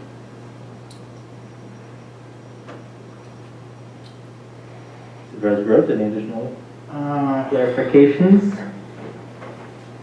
No, not at this time, thank you. All right, any other supervisors? Yeah, I would also like to know pretty much the same thing Keith asked, if this is just for collecting cannabis tax, which I know is important, and I know we need to collect properly. It seems like a very large sum to pay out to just gather the cannabis tax. I would hope that this person will be doing alternate things for our staff, but I honestly can't see spending that much money on someone to just gather the cannabis tax. I can jump in here too if you'd like. Yeah. My understanding is in the beginning this person will probably be 100% dedicated to creating and monitoring the system and getting it set up, because we have no template at this time. So I'm assuming that this person will spend a large portion or all of their time getting everything set up. Once the cannabis tax is in place, once we have a collection process, then start to titrate backwards and help with other issues and other projects in the tax collector's office, which they've been requesting for quite some time, an additional person in that office, and it is a vital office for us to collect our revenues. So over time, I see them start to back out and they'll be shared with other duties, but my anticipation is at first would be primarily setting up a process to collect the tax. Thank you for the clarity on that. And Terry's on the line, she can correct me if I'm wrong. Terry, is there anything additional you'd like to add to this? I'm sure you can use all the help regardless of anything, but. We absolutely can. We've also had several people that have retired, and so the staff that we do have now are entry-level employees, and so we do need someone of a higher caliber to assist with setting this up, and then that is to help with, there's additional activities that we'd like to pursue as well. So it wouldn't be 100% cannabis, but for now, it's going to be primarily that. All right, thank you very much, Terry. Any additional questions for clarification? Supervisor Cox, please. Terry, would there be a means by which we could kind of know over time how, you know, initially if you need this person 100% to create that template and the flow of management of the cannabis tax, as that begins to come under control and you phase this person into the tasks that will more directly assist what you're doing at this time, would we be able to get an update on that flow of events? There's a little bit of a lag, Jill. So I think if I'm understanding you correctly, are you asking, I'm not sure if I heard all of it. There's a little bit of a lag on the audio. I'll turn my video on and see if that helps a little bit. When you can see the person talk, I feel like that's helpful. So, the question that I was asking was, initially I understand this person would need to pretty much be 100% creating the template and the process by which the cannabis tax would be properly assessed and received and monitored and all of that. As that comes under control and just becomes a system that just requires upkeep, this person then would move into responsibilities that more directly assist you. Could we get an update on how that's going? There just have been multiple questions that have come my direction with regard to certain tax assessments and the process by which things go out, and I can see that you really do need that help. I just would like to see how that process moves along and receive an update on the help that you're getting. I can definitely provide you with an update. We also right now, we've had in the last year, we have 4 different conversions that we've been going through. Actually, only 2 of those are live, and I'm still having issues with the main one, which is our accounting software. We were to go live on July 1st, but our office is not live, and that's a huge, significant problem for the county. So I am, due to the fact that I have new staff, entry-level staff, so I do need assistance because I'm trying to work through those problems. Someone that's not familiar with the systems that we currently have, they're not going to be able to identify the issues that we're having with the conversion and moving forward. So that's, we're focusing on those 2 things that need to be done at this point. So I can definitely provide you with updates. Yeah, I'm not being critical. I'm just trying to figure out how we're going to get you the help that you need, and it looks like this is an opportunity for you to have that. All right. Any additional questions for clarification? Seeing none, do we have any? I will have one. I apologize, Brother Groves. Oh, that's okay. I'm learning to be quicker. Start a second before I go. Richard, I assume this money, this comes out of the general fund and then will be replaced with any taxes collected, even though they're general fund to general fund, it's still... Yes, this is putting the cart before the horse. We're gonna have to fund it first, and then the position will have to collect the taxes in order to reimburse. So we have the funding in there. She has the salary savings and funding in there for this year. So hopefully we get the person on board and collecting before July 1st. So we don't have to fund a general fund pre-tax. Okay. That's our goal. So I would love to be notified at some point when we finally pay back whatever we have and let us know where we're at when we break even and actually start having positive flow of money. Absolutely. When we start receiving tax revenues, we'll let the board know that we're starting to receive those tax revenues. Thank you. Thank you for your time, Jerry. No problem. Do you have any questions from the comment, or any questions from the public on this item? All right. Seeing none, we will move on. Oh, sorry. Would you like a motion? Yes, please. Chair? I would move to accept 4.4 as presented. Thank you. Do you have a second on that? I will second that. Thank you, Supervisor Frazier. We have a first and a second. Emma, please poll the board. Motion by Supervisor Groves, second by Supervisor Frazier. Supervisor Frazier, how do you vote? Aye. Supervisor Groves, Aye. Supervisor Cox. Aye. Supervisor Gogan, Aye. Supervisor Brown. Aye. Thank you. Item 4.5. Pursuant to Trinity County Code Section 2.60.41A, authorize hiring candidate number 0043A, employee ID number 02479, as a jail cook at range G157, Step C in the Sheriff's Office, Jail Division, effective retroactively to November 1st, 2020. Approximate cost and salary and benefits per month for a jail cook at A step is $4,564, and at C step is $4,937. The floor is yours, Ms. Nelson. Okay, thank you very much. So the Sheriff Office Jail Division ran a recruitment to fill a vacancy for a position of a jail cook. The offer was made effective November 1st. However, the department would like to recognize this candidate's 10 years of applicable experience in cooking, managing inventory, schedules, serving, ordering, menu planning, and retroactively offer a C-step salary range to be retro back to November 1st. The classification, it actually only requires 1 year of previous work experience, so the experience of this individual has far exceeds that by an additional 9 years. That would be the request. Thank you very much, Shelley. Do we have any questions for clarification from the board? Seeing none, do we have any public comment on this item? Seeing none, I'll go ahead and ask for a motion. So moved. Thank you, Supervisor Cox. I'll second that. Thank you, Supervisor Gogan. Emma, we have a first and a second. Please pull the board. Motion by Supervisor Cox, second by Supervisor Gogan. Supervisor Gogan, how do you vote? Aye. Supervisor Cox. Aye. Supervisor Groves, Aye. Supervisor Frazier, Aye. Supervisor Brown. Aye. Thank you. Thank you. Transportation, item 4.6.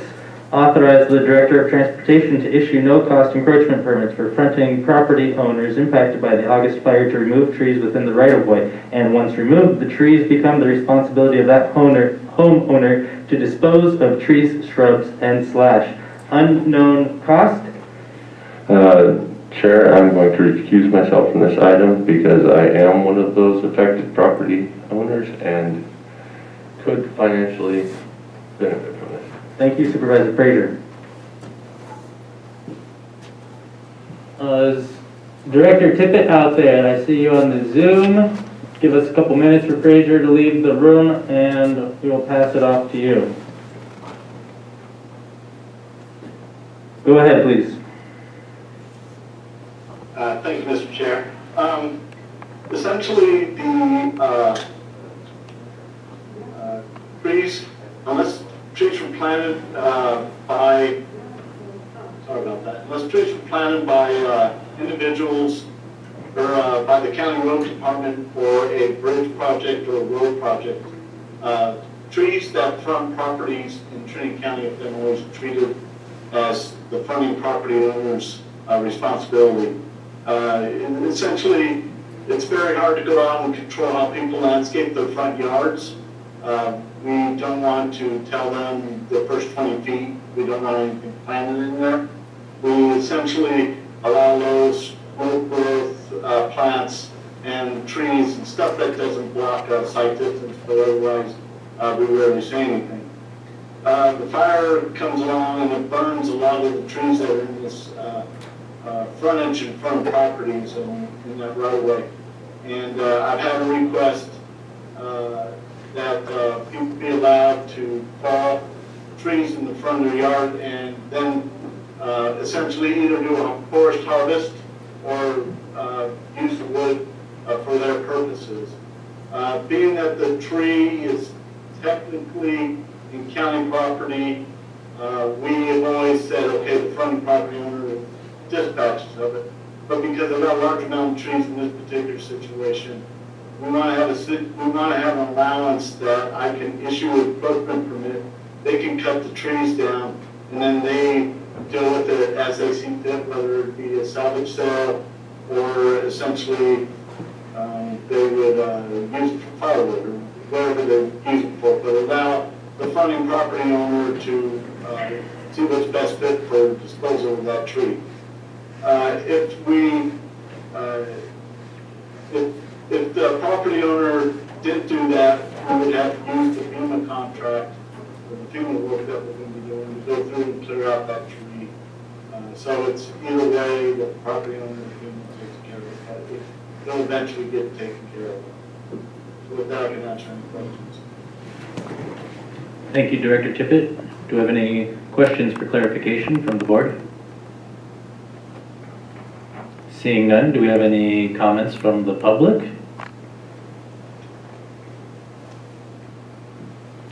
It looks like we don't. And in that case, I'd be, is there anything further to discuss, or? I would move to accept 4.6 as presented. Thank you, Supervisor Groves. I'll second. Thank you, Supervisor Cox. Emma, we have a first and a second. Please poll the board. Motion by Supervisor Groves, second by Supervisor Cox. Supervisor Cox, how do you vote? Aye. Supervisor Groves, Aye. Supervisor Kogan, Aye. Supervisor Brown. Aye. Thank you. Motion passes. Emma, you gonna go get Fraser, please? Yes.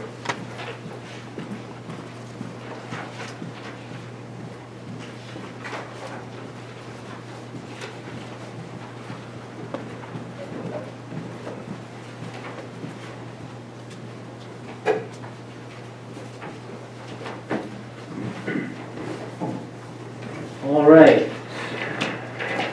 We will now go back to Board of Supervisors, item 4.2, discuss the potential creation and implementation of a business license program and associated fees, unknown fiscal impact.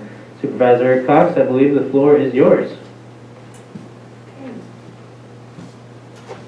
So I was presented with this idea by our Trinity County Chamber President, Kelly Gant.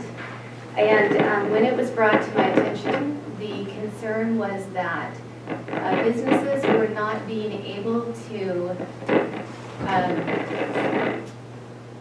what should I say, in a streamlined fashion, be able to apply for SBA funding or AB5 exemptions because they couldn't provide a county business license number on those applications. I have done some research of my own since this time in bringing it forward, but I think that it's appropriate that our county chamber president is able to take the floor and present what she wants to share. Kelly Gant, I believe you have the floor. Thank you very much. Everyone can hear me, correct? Yes, I believe so. Okay. And then also just a comment to the supervisors that it's really hard to hear you guys on Zoom. So when you ask questions, if you could just speak up. I'm having a hard time hearing you. My name is Kelly Gant. I'm the current president of the Trinity County Chamber of Commerce. And thank you very much, Supervisor Cox, for letting us bring this item to the board's attention. This has been a topic that the Chamber has been working on, and it comes up for the last, it's like 3 years now. I think it's really important now that we have the general plan coming up. I'm so excited that that actually happened. And I hope that the general plan has the economic development element in it that we requested in 2019. And hopefully that was the one that Kim could remember, because that would be important. I know that you guys read what we had written up, so I'm not going to go over that in detail. But what I'll do is just hit on a few of the highlights. So when I came to Trinity County, bringing a business, I was actually shocked that there weren't any business licenses everywhere I'd ever lived. I had to get a business license, and so that was kind of like, oh, okay, they don't run them. But since then, I've learned the real power and the purpose of having a business license, and it's twofold. for most counties. It's data collection, so you know who's running a business in Trinity County, and it's public safety. It's a way to check to see that businesses are following the rules, and we'll get a little bit to that later. It's also public safety in that the public can then go to a database online and say, I want to hire a plumber. I heard that Joe Plumbing's is great. I want to see if Joe Plumbing is a really viable, legitimate business in Trinity County, and they can go and search that. It's almost like a Better Business Bureau type of thing for Trinity County. From the chamber point of view, every time we talk about economic development, it's who's running a business in Trinity County, and there is zero way of knowing all the businesses in Trinity County.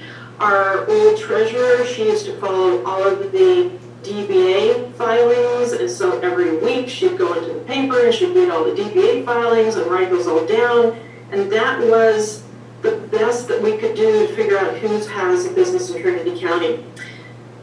Since that point, economic development became important to the Trinity County Chamber. We had a series of workshops in 19 talking about how do we do economic development in Trinity County, and the question kept coming up, how many manufacturing facilities do we have? How many industry? How many wineries? How many small businesses? How many home businesses do we have? And we couldn't answer that question. And since then, more recently, with things that have happened at the state level, I think for Trinity County business owners, the most important reason for having a business license right now is AB 5. And so AB 5 says that independent people, for the most part, have to become employees of the company they work for. Now, there's an exemption process, and that exemption process requires proof that you're a valid licensed business in the county you operate.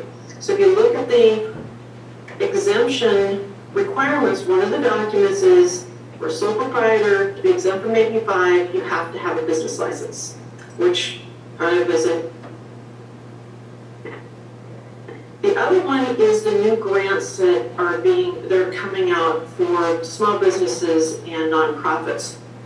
For nonprofits, we just applied for the California COVID-19 relief grant that Chamber did, and one of the requirements was a business license. Fortunately, working with the state people, they were willing to accept our articles of incorporation that we filed with the state. They weren't happy. That didn't give them proof that we were actually operating in Trinity County. But because of the short time frame, they were willing to give that to us as a waiver. And so I think that's also important. I don't think business license should be money makers for the counties. I've been in counties that has a ratcheted up tiered system depending on how many people you have. That's not the purpose of a business license. The business license is to give the county data so they can go and run their county correctly and know who's running a business in their county. I think the best argument that I have heard for getting a business license besides AB 5 is at our last chamber meeting, Christy Anderson was online and she talked about her view of that. And to me, that was the most compelling reason for the county implementing business licenses, and I'll let her talk about that, and then I'll come back and answer questions and do a little closing. So Christy, are you online? Yes. Can you hear me? I can. Okay. Good morning. Christy Anderson, Trinity County Environmental Health Director. So besides making my job incredibly complicated to find information, working with businesses, I wanted to list some ways that implementation of a business license in Trinity County would be very beneficial to businesses and tracking and emergency response. As I had learned in the COVID-19 response, we had to estimate each category of businesses to report out for financial impact to the county. This was a hard task. I literally drove around looking at storefronts, writing storefront businesses down and categorizing them. And if you were not a storefront business or a food facility that I already licensed, a cannabis licensed place, or on the TOT tax, we were unable to get you in this list and have you identified as a business that was impacted. We also used a method to easily get businesses that we didn't know into our records by using an online database with our certificate of compliance issuance for the COVID-19. That was another way that we could touch base with businesses. Also for tracking of businesses, which is really important, especially with the COVID, just being able to send somebody an email, call them on the phone, send them something through the mail. I think it's doing us an incredible disservice not to have that information readily available. And also when applying for aid, as we learned in the August complex fire, it's very important to have a list of businesses impacted to note the amount of impacted, evacuated, or at risk of being impacted to assess the county's overall need. Now, I was tasked with this item, and I had to use contacts that I know in the area and do my own investigations to find out what businesses would be impacted and how much that impact was. And we had an incredible amount of businesses that were impacted. They were just not being recorded by other agencies that were applying for that emergency aid. So I cannot stress how much that really has impacted the county and done a disservice to us because we don't have that information readily available for anybody to obtain. Thank you. Thank you, Christy. Thank you, Christy. So Christy's reasoning to me just underlines the public safety issue. If you look at what Siskiyou County has, and Siskiyou County is comparable to us, they have a business license that costs $40 a year, and every business should be able to afford that. If not, we won't go there. But I look at Washington, and Washington State does have a exemption for fees. Everybody has to register, but they have a category of people who are exempt from paying the fee if they're nonprofits or they're in so much money. And I don't even know if we want to have people put in their business records of how much they earn. I don't think that's where we want to go. But there's always that option. But in my write-up, I suggested that it be phased in, and after listening to Christy's discussion last week, I think it's more important that we get the data and everybody has to get a license and we come up with a fee waiver program.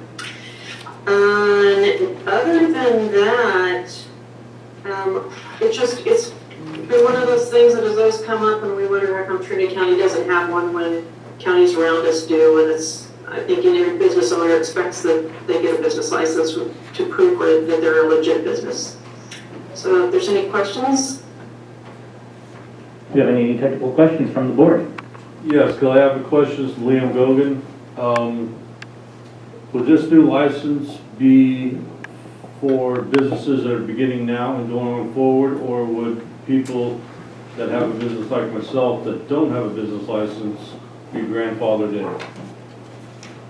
Well, originally I thought we would do a phase-in, but actually after listening and talking to Christy, the overwhelming need to have the data of all the businesses that are doing in Trinity County outweighs phasing it in.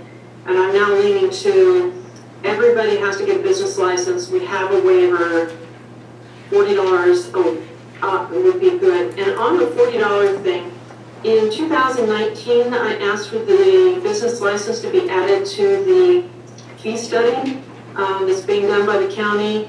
So hopefully that number is in there and it will come out kind of around the cost of Siskiyou County. And if you notice on Siskiyou County's form, it doesn't go off your question, but on the back of their form, there is a checkoff for different departments. And one of the things that Christy had mentioned was she runs across businesses who are operating in Trinity County, and she says, well, where's your XYZ permit? And they didn't even know they needed a permit.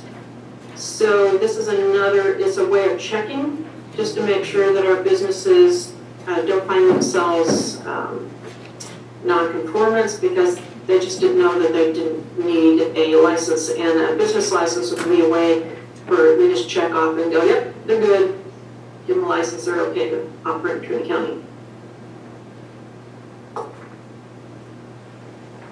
Supervisor Gogan, does that answer your question? Yes, that does. All right, thank you. And you know, I want to pay respects to the item is to discuss the potential creation and implementation. So again, I want to avoid any future details about this program, and I would just ask the board to focus on the item being the desire to look at this further before we go down this road of all the details and specifics on how it would roll out. So having said that, are there any additional questions for clarification? Seeing none, are there any public comments on the item? Mr. Chair, I'd like to speak to it. Please go ahead, Mr. Chittitt. I just want to speak as the former planning director. Scan had said at the end about the communications with business owners that don't have licenses. That was always a problem that we had in our department. One of the things, business licenses were actually one of our top priorities that we would like to see the board do, because it provides a conduit between the county and staff to communicate with the businesses that are currently operating out there. And there's a lot of businesses that come into the county to set up shop, and since they don't get a business license, a lot of times they will start their business unaware that they're required to do certain zoning requirements or meet certain zoning requirements in order to set up shop. We have that quite often with nurseries and small businesses that'll set up, but they're not in correctly zoned parcels. And the business license will be that conduit that we can communicate with that person and essentially give them a head start on getting their business to where it needs to be in order to operate correctly and under current zoning law. Thank you. I'd like to add something too, if I could. Yes, please go ahead, Dave. We've also come across issues in our county that some of the other counties don't have the same issue, and that whenever a business owner sells their property, if they go through the proper channels, then taxes that are owed, and for instance, if they go through a title company, that they will collect the taxes that are owed. But there are times when there are businesses that sell to someone else, they don't go through the bulk sale process, which is what's supposed to happen, and then the county ends up with unclaimed revenues that, if we're not aware of those changes that are happening, then they don't become collectible anymore. So just thought I'd share that point. So it's something we really need. All right, thank you very much.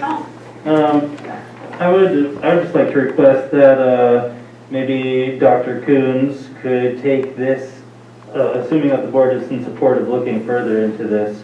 I just see this going down kind of a black hole without a little bit more of a boundary here. So if Dr. Coons and the board would be supportive of this, I would ask that you could bring this back at the next board meeting and thoroughly vet the affected staff members in advance and come up with a list of pros and cons that we could have available. And I don't know if it would even be appropriate to, if this item comes back again, to have it come back in the form of a presentation potentially, that we could have a little bit more thorough, in-depth conversation and more people could present instead of discussing as a comment. How do you feel about that? Well, I was under the impression that this was for discussion and give direction to staff. So I don't think we are going outside the parameters of doing both pros and cons, so the board can make an appropriate decision whether they want the staff to bring back something in an ordinance form or continue the discussion. But it is an item that does take direction from the board as to what direction you want staff to go. So it is, again, the will of the board. We can bring it back. I don't know what more information the board is requesting. Actually, I have quite a bit of information if you want some regarding some of the issues I think it may cause. But if that's something you want to explore deeper and bring in some more experts, we'd be more than happy to do that. Okay. Supervisor Groves. Yeah, so the direction of the board previously was to bring this back when we were going to do the fee study. And is that still where we were going? I don't recall doing part of the fee study as a business license, but we can add that to it, because definitely we would need a fee study to do this, because there are multiple agencies that would be involved in having a business license, and it isn't a revenue in which will go to general fund and then can be dispersed. It can only be, the fee can only be charged for what it would cost the county. So we would need a fee study to do this. So we can bring it back at that time with what the consultant believes would be the cost per license. Well, that was the direction at one time. For all I know, it was before you were here, so I don't know. But I can ask Susie; she knows everything. Right. Okay, so that's probably a way to go. And even though I understand that the values here, I just can't get out of my negative viewpoint of who's going to run this program, how are we going to do it. To have this cross coordination between agencies, that's great, but somebody's got to do this. And so really quickly at $40, we're looking at $10,000 a year. Well, that doesn't even buy you the room yet. So I think my viewpoint to move forward is, if the county thinks this is important enough to do, then the county should take the cost and not the business that's doing it. So, I mean, I'm sure this easily could be $50,000 or $60,000 a year to do it correctly. Because we can say people, all they have to do is sign up, but we all know this is Trinity County and people aren't going to sign up. So what good is it for Ms. Anderson to go out and say, oh, I've got a list of 10 people, wait a minute, there's 37 businesses here. She's still going to be doing the same work unless you have somebody doing that work previously. So I think if we go down this path, that this should be viewed as something that the county wants, and that the county would pay for this and hire, I don't know, probably it's going to be a half-time person to set this up. That's just my comment on moving forward. Sorry, Kelly.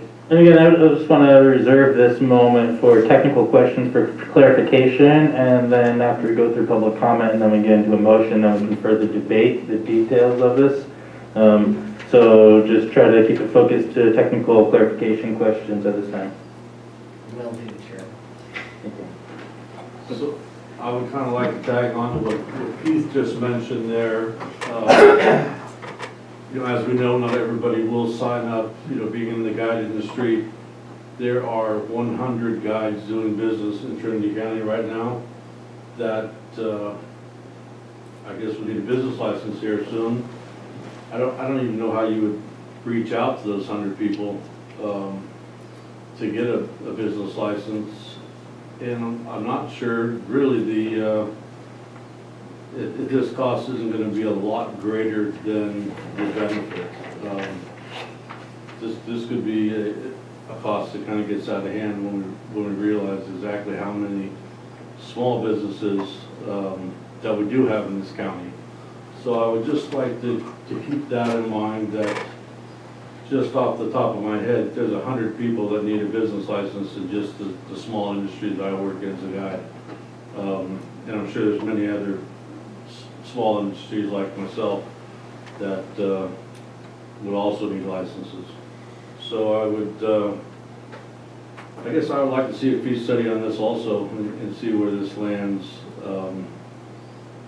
I think the cost might be a little higher than we think. Supervisor Fraser, do you have any questions for clarification? One of my questions would be, I know a lot of the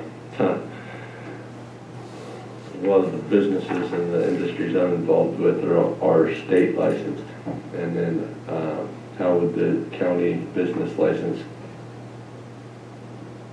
go along with your state contractor's license or your state LTO or those kind of licenses, and which license takes precedent, and those kind of questions would be the ones I would like to have answered. It would, from my understanding, a business license would be in addition to all the other licenses that are required. Being that it'd be a county license, that's one we would enforce with the state. They are, sometimes it falls on the county to enforce state license, and other times it falls on the issuing jurisdiction. But the business license would be in addition to the other license, and in turn, it may be a condition of having those other licenses. In order to get a business license, depending on what the organization is, they may have to have the other license first. So again, that would take someone to check to make sure they are valid, they have a valid contractor's license or whatever license that are required to perform their service.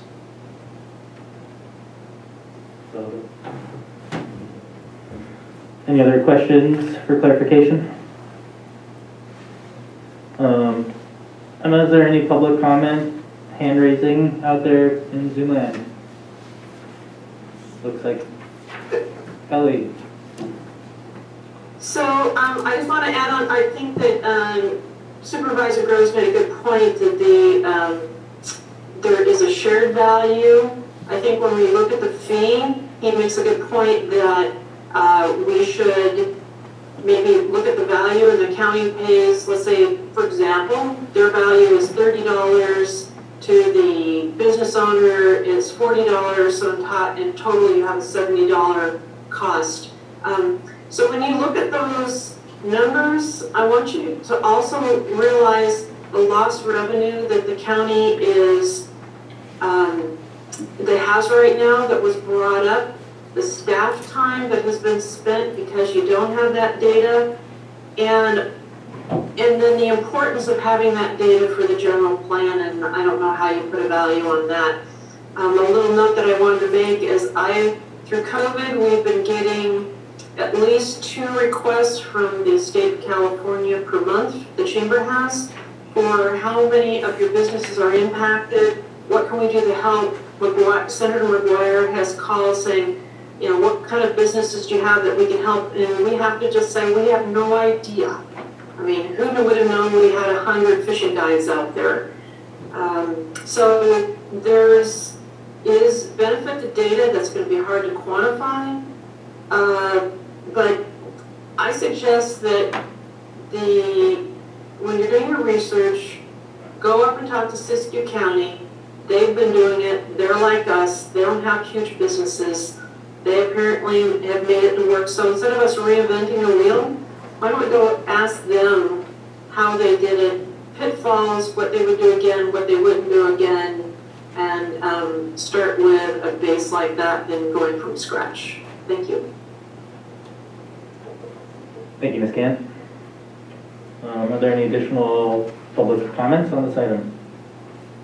Carla Avila? Hello, are you able to hear me? This is Carla. Yes, we are. Great.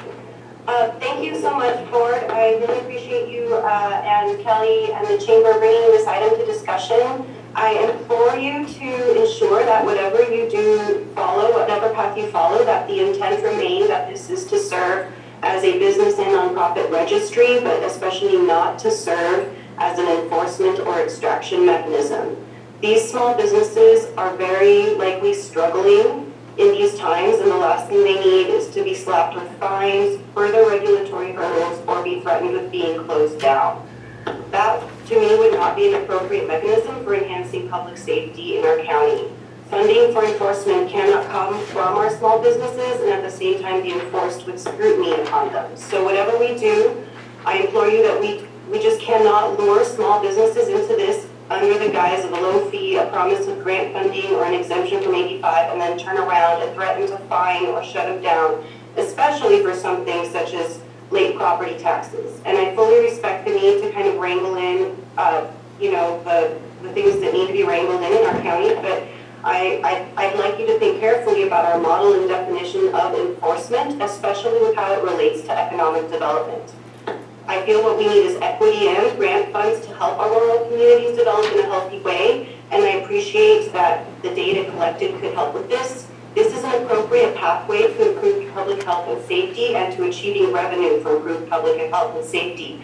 If you choose to provide a pathway forward for compliance of small businesses and nonprofits with 85 and relief and grant funding to come back to our communities, I implore you to do so without another enforcement or extraction mechanism that feeds off of our tiny family businesses. We really need these family businesses to feed our families. Thank you so much for the opportunity to comment. Any additional public comments? Emma? Yes, Deidre Brower, I think. Thank you. Ms. Brower, if you can hear us, please proceed.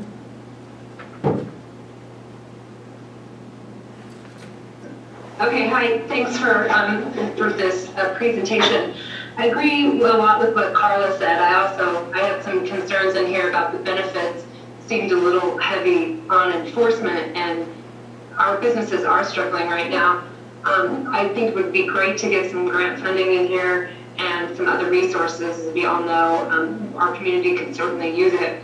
I do have a concern. I primarily help cannabis farmers get licensed, and I would hope that such a business license would be included in their fees that they're paying already for their license. They're paying state taxes, they're paying county taxes on all of their products. They have licensing fees, and as Christy Anderson mentioned, she knew who they were because they are already enrolled with the county. And so I would hope that that would be taken into consideration also. Thank you. Thank you for your comments. Emma, anybody else on Zoom? I see no other hands raised, and I have no other messages. Is there anyone else wanting to comment at this time? Okay, seeing none, I would go ahead and ask for a motion on this item to get into discussion. Is the time to bring it back to the board for further discussion? That will come after the motion in a second. Sorry. No problem. Do we have a motion on this item for anybody? I would like to see it brought back for further discussion. And we need a motion in a second.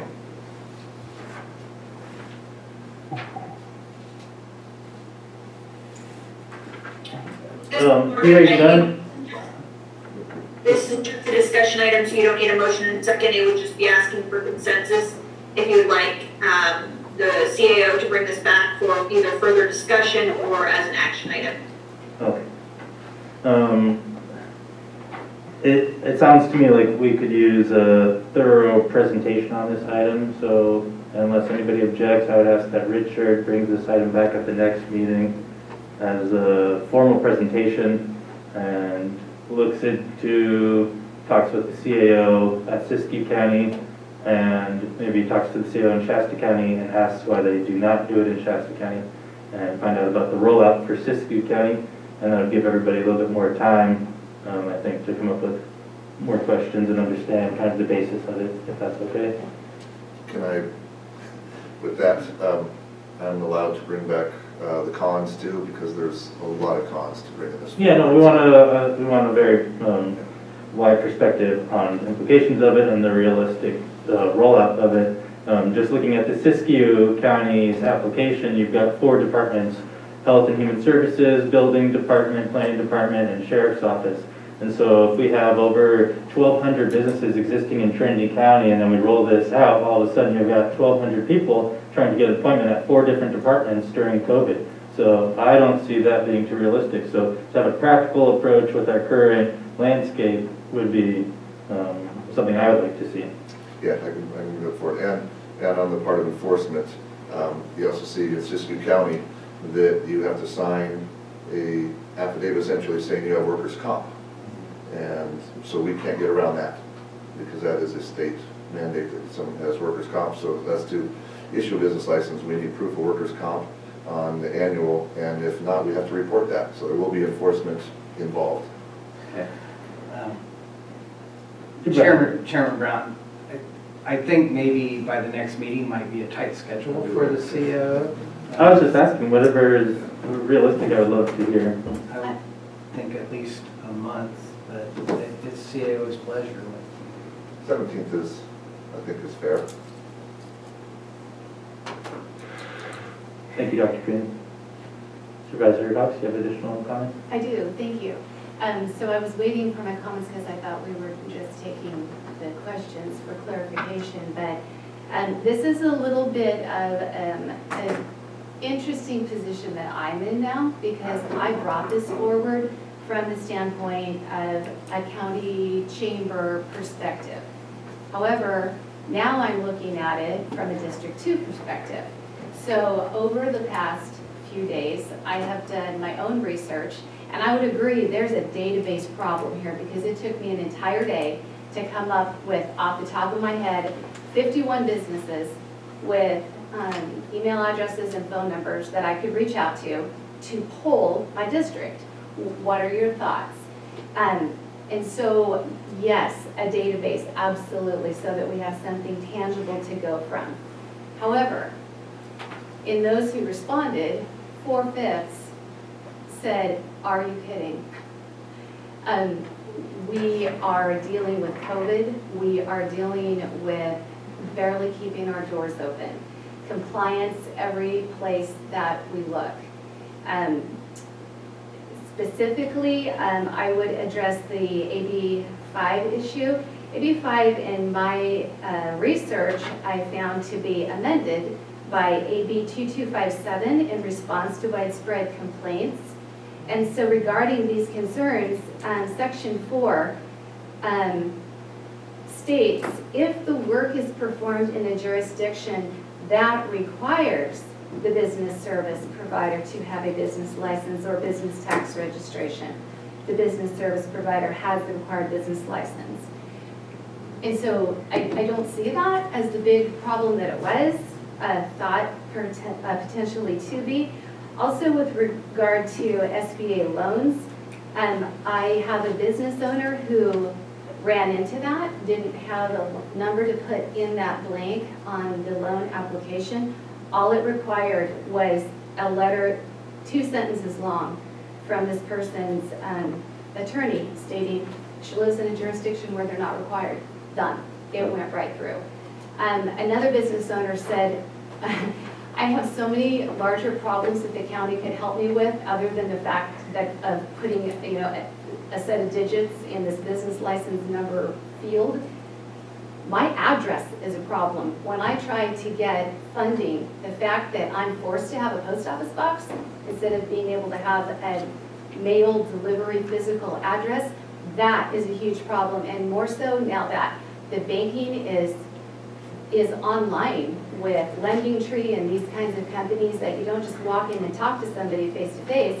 If you don't have the appropriate information to put into those fields and have a database that then comes back and validates your address, you literally can't hit submit on that application. So that's a huge concern. Business owners who say, I thought we were focusing on the general plan. I thought that every problem that I hear coming down the pike right now really comes back to a general plan concern, and our efforts should be streamlined down that path.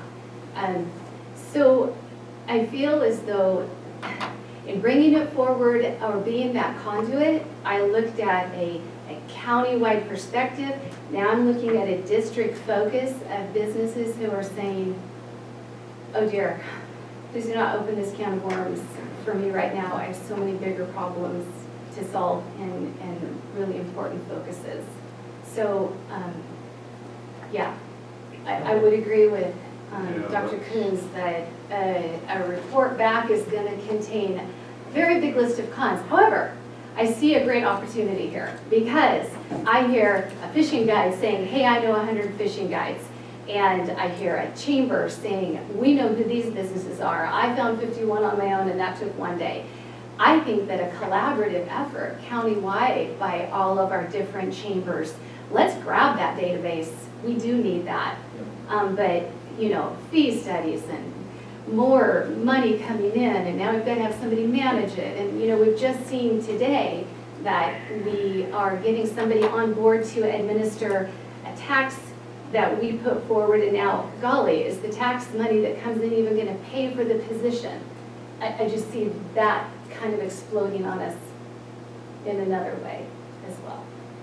Okay, well, I would like to say that's great research. For someone who put this forward, face value, it seems to be the right thing, but you did your homework on your own thing, and I think that we are, as you do, as Dr. Coons does, we are opening up a can of worms that could be very, very expensive at the wrong time. I get the premise of it all, and I think over time, you know, it may be right for us, but I think this is absolutely the wrong time to get this started. There will be better times in the future. I think we're struggling now, and I don't even know what the costs, I don't think anybody here knows what the cost of implementing this could be, and I would hate to open that can of worms, and you're at the budget meetings, we just don't have a lot. And that's great of you to research your own research and come up with that, because I think you're right. looks like you'd like to say something, Supervisor Groves. So I still think it has value in the CEO bringing this forward. Also, I think maybe we could think outside the box a little bit, and then, because I think most people will agree it would be beneficial for everybody involved to have a database. Is there a way we can do a database that is more, as you talk about, and collaborative, but more like when you go get your building permit, your campfire permit, you just go online and type it in, and then there it is. And understanding that that's not going to be 100% accurate, but I think that might be a step forward, or it's something to look at in this process. How do we get a database without causing another bureaucracy nightmare? And so I think that's valuable to look forward to going in part of this process, Richard. I'd like to add that I know that the tax collector does have the list of business assets by application, and there are over 1,000 of them registered with the county. So that could be a good starting point, because we do have that. I'm not sure in what format that's available, as in, can we print a list of entity numbers, names, business numbers, and their associated emails off of that form that the county's been collecting for years, or do we have to start fresh? So I think that'd be maybe a question you could bring up with Shanna about that, and see if there's a way of piggybacking off of the tax assessor's business list. There's a technical word for it, but you know which one I'm talking about? Okay, thank you. So, Dr. Coons, you're clear on your direction on this? No. Alright. And I'll take a leap of faith here and clarify, and you other supervisors correct me if I'm wrong. Richard would like to bring this item back in the form of a presentation at the February 17th meeting at the earliest. It might be the following meeting, at which point he will share with us a list of pros and cons from the various perspectives of the county staff and the county and the surrounding counties that have or have not implemented this. All in favor? Good? I just wonder how much margin we're going to give to Dr. Coons, because I know that he's working on some other projects that are really eminent with deadlines, and this just doesn't seem to me to be something that needs to derail some other things that really need attention at this time. Sounds like you can pick your own date then, Dr. Coons. I would agree with Bill. I think this should be an open-ended when you can get this done between everything else that you have to do, I would put this as a lower priority issue, if the board sees it the same way I do. Will the presentation do come at some time in the future? But I don't want to hold you to a date. There's a lot on all of our table right here, and more coming. So I'd like to leave a little bit more open-ended for you, if everybody's okay with that. Sounds like. I'll still shoot for the 17th and then the report to the chair prior to the 17th on my progress. Okay, appreciate that very much. Well, that concludes our county matters section. We will now go into closed session. Before we do, I have one question. I think all the board members got a mass mailing from a person who just moved into our community and introduced themselves to, I think, all of us probably. And I didn't know how to respond. It sounded like we might have moved into Jill's district or mine. Okay, mine. And I wasn't sure how to respond to this person's family. So I spoke with Jeremy, and he told me this could be a way. I don't know if he's trying to subvert the Brown Act. So I did not respond at all to this person. It sounds like a great family. And I would like some help on how I do respond now that I do know he lives in my district. His family does live in my district. Should I respond to him solely, I guess? I mean, my personal suggestion would be, yeah, welcome him in as your constituent, and if he's interested in doing a presentation for the board on the history of his business, maybe that's appropriate. Dr. Timms, do you have any? Yeah, just when you do respond, don't reply all so the other board members don't receive. Right. Am I allowed to ask you questions? How do you find out? Oh, certainly. Yeah.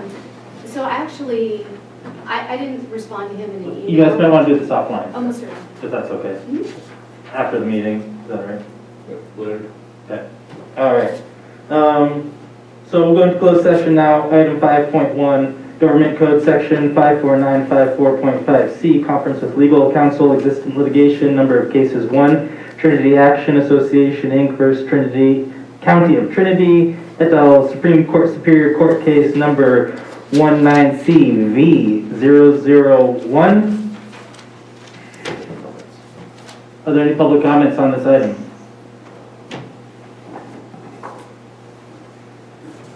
Seeing none, we will now adjourn and go to closed session. Thank you. You guys want 5 minutes break?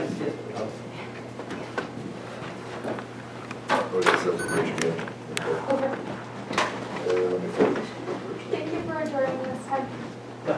Thank you. Oh, I just called him back because I didn't want to respond in an email. I don't want the lawyers after what his goals were or anything. So I just welcomed him to the community. I told him where the Board of Supervisors meetings were.